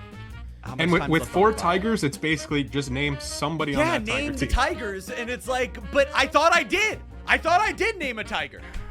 There are 2 other Tigers that I could think of, but they're random. It started last week. We started highlighting the concept that this is similar to SNL in the late aughts, a golden era in Major League Baseball. Shout out the Quaid Army on the Lonely Island podcast. I'm just going to do that right there. But I want to stick with your NL expertise as we try to highlight stars here. I'm going to have you pick between 2 guys who have had great starts to their season. So there's Pete Alonso, who has had just a ridiculous start. I believe he leads the National League in OPS at the time of this conversation. Yeah. He's been insane after kind of a weird contract offseason. He's back with the Mets doing that. Then there's the Nationals' James Wood, and he has really proven that he is going to be a major bat in this league, a young guy. Which one of those 2 stars do you want to highlight here? I think I want to highlight Pete because he, as you mentioned, he has such an exhausting offseason with the contract negotiations. And he always wanted to go back to New York. New York wanted to get him back. But obviously what Scott Boras was looking for, he was just not going to get it, especially after the type of season that he had. But what impresses me the most about Pete is that when we think about sluggers in today's game, we think about chasing and striking out a lot.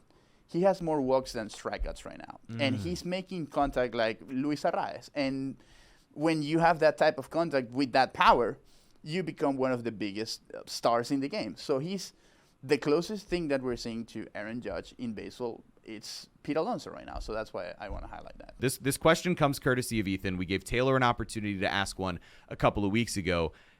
He, as a Marlins fan, wants to know through your expertise, your opinion, is there anyone on the roster right now that you look at that you see as a legitimate piece of their future core as this build continues? Kyle Stowers is, I think he's the number 1 guy right now. Yep. Because, as we mentioned with Pete, the quality of the at-bats that he's taking, it's what tells me more. Even, I mean, you can take away the grand slam or the homers, whatever. The at-bats that he's taking, I think he's it's off the charts, and it's well above average. So I think Stowers right now is that guy. And I would say, obviously, Max Meyer on the pitching side. I think he turned the corner. The type of offseason he had with this new coaching staff, new pitching director, the amount of information that he got and that he was able to work with in the offseason was crucial for him.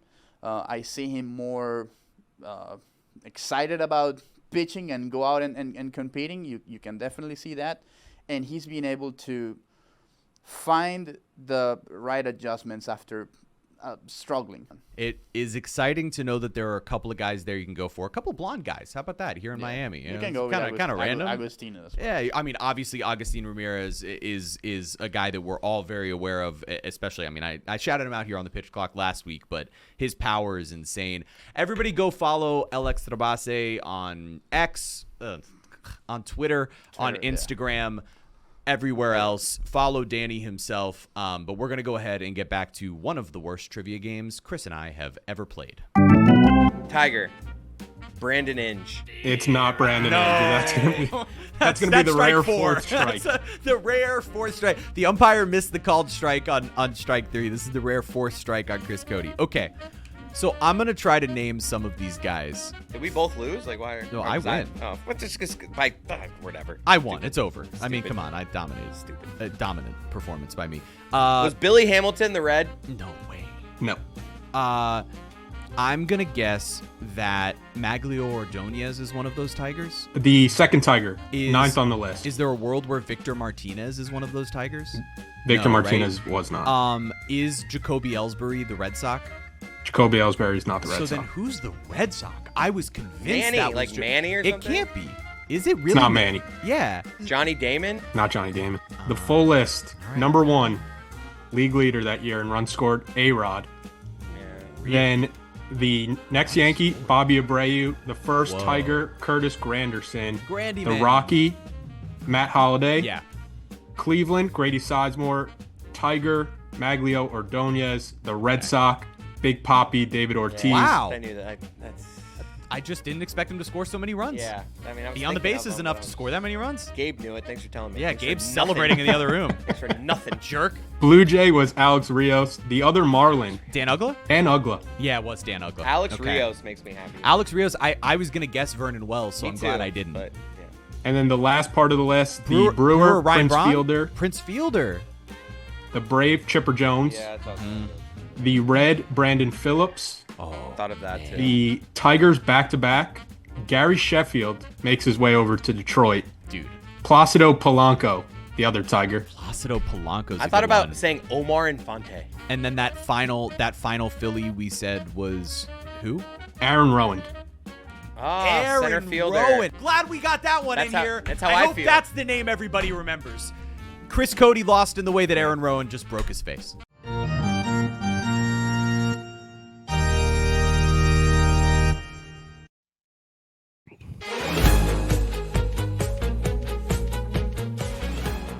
That's right. It's Thursday Thunder, and it's presented by DraftKings. DraftKings, the crown is yours. Juju, what do we got? Last week, Thursday Thunder, as you already knew it, 2 out of 3 once a damn again. But tonight, we finna right the ship, baby. You dig it? Ant-Man had a lackluster game last game against the Warriors until the second half where he kicked in and showed himself that if I just drive this ball to this hole, can't nobody stop me. So I'm going with my dog Ant-Man to get over 27.5 points tonight. You dig it? Next leg. Big bounce back game like Juvenile.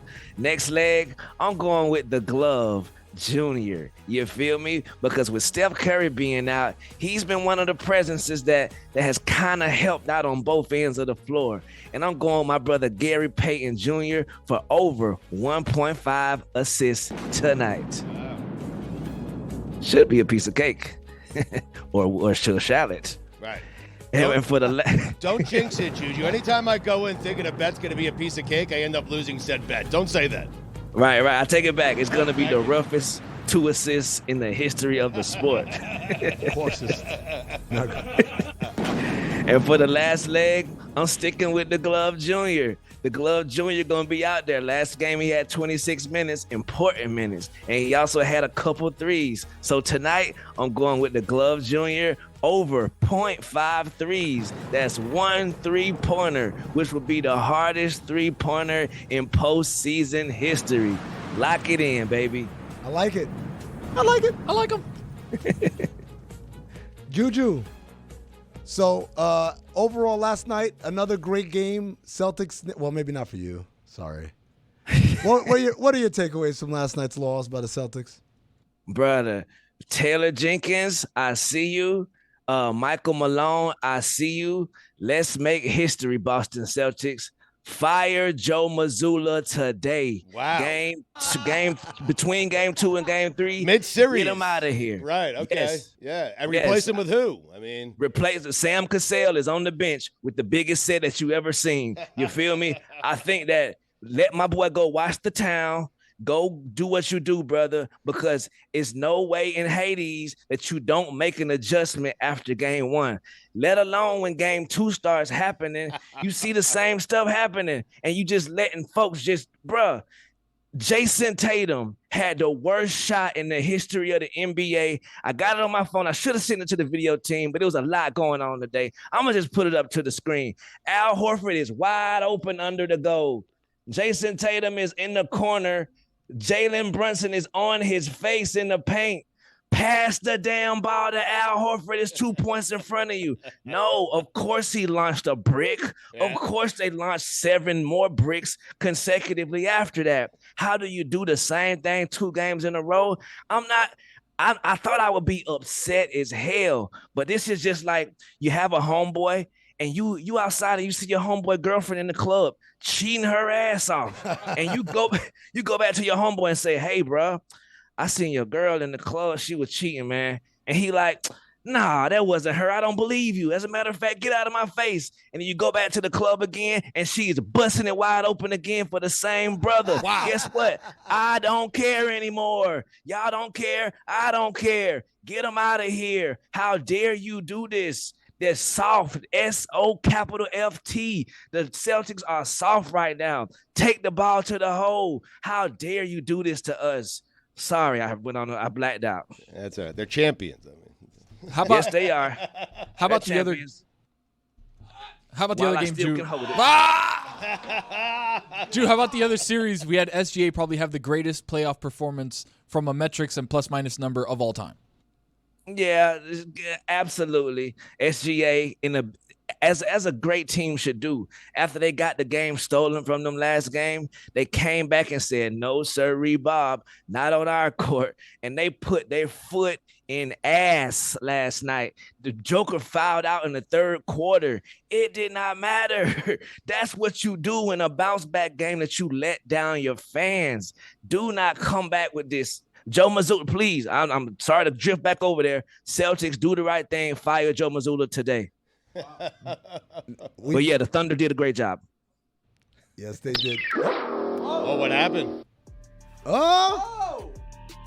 Stugotz, you should be excited because we've got smoke.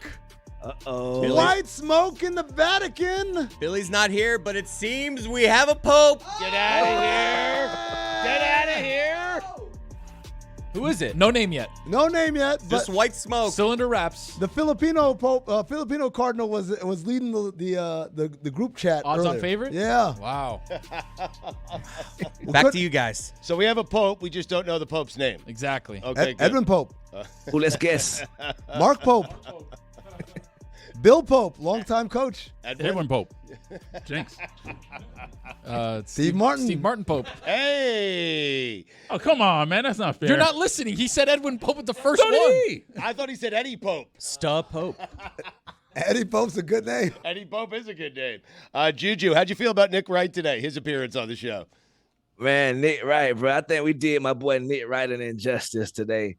As soon as we got on the television, we comparing him to Pablo Torre, Stephen A. Smith, and then other journalists. Like, brother, salute to Dan, but I'm pretty sure that the journalists who look down on Nick Wright look up to his bankroll. Damn what them journalists got to say. My boy on TV every day doing his thing. His Chiefs are better than ever, almost, besides the little gaff against the Eagles.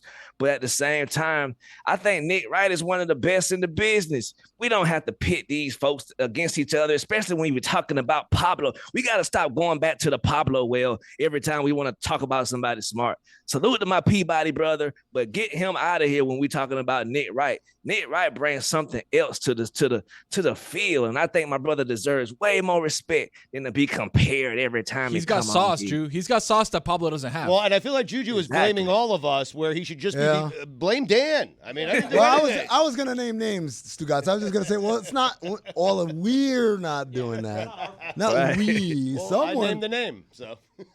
Yeah, Dan, don't do that, dog. Like I say, put the journalists who complain about Nick Wright's bankroll in the box, and put Nick Wright's bankroll in the box plus 100 million. Yep. Either here nor there. Don't foul Mitchell Robinson. What are you doing? As soon as you foul Mitchell Robinson, they take him right out. And guess what? For the rest of the game, they're in the penalty now. Yes. And now you foul Jalen Brunson in the clutch time. Guess what he gets? Yep. 2 freebies. Yep. And now Jason Tatum is a goofball again. Sorry about that. He fouled him twice. Fire Mazzulla. I'm with you. We went back to Celtics talk. I thought we had established it all earlier. What are the polls Right. today, Juju? Give us poll results. Sorry about that. Before the polls, sorry about this. I had this. That's I all don't know right. what the fine is, $50 or so, but George Springer is he's a Puerto Rican and Panamanian descent. He is not a black man. I mean, I hate to do that to you, brother. Wait, are you saying he's I know black? He definitely is a I know black, bro. And I felt bad yesterday. I was like, dang, I didn't know he was a brother. And comes to find out he is not a brother. Salute to him, though. All right. Duly noted. Salute. $50. Are you fundamentally obligated to love Jalen Brunson right now? 69% of the audience says, yes, you are. Yep. Nice. And I don't blame him. I'm damn near falling in love with him. Is Joe Mazzulla a good coach? 78% of the audience says no, he is not. And I voted as well. All right, Juju, can you put this on the poll? Should Joe Mazzulla be fired before Game 3? Okay. Yes, I would love to do that. Okay, put that on after. Most popular in New York, Jalen Brunson or Walt Clyde Frazier? My man. Easy. 66% of the audience says Jalen Brunson. Having a moment. Yep. Do you know what Y2K was? 97% of the audience says yes, they do. Wow. Okay. I'm impressed. Right. 20 CB. Is the Santa hat the greatest hat of all time? 56% of the audience says yes, it is. Wow. Right. Salute to Tim Allen. Better hat, Santa Claus or Bear Bryant? 55% of the audience says Santa Claus. Now, I want to stick up for my Southern brother, Bear Bryant. Oh, no. Go ahead, stick up for him. As you were. Nah, you don't. Sorry. Okay. What's remembered more, championships or moments? 56% of the audience says championships. And those are your polls. All right. Should have been 100%.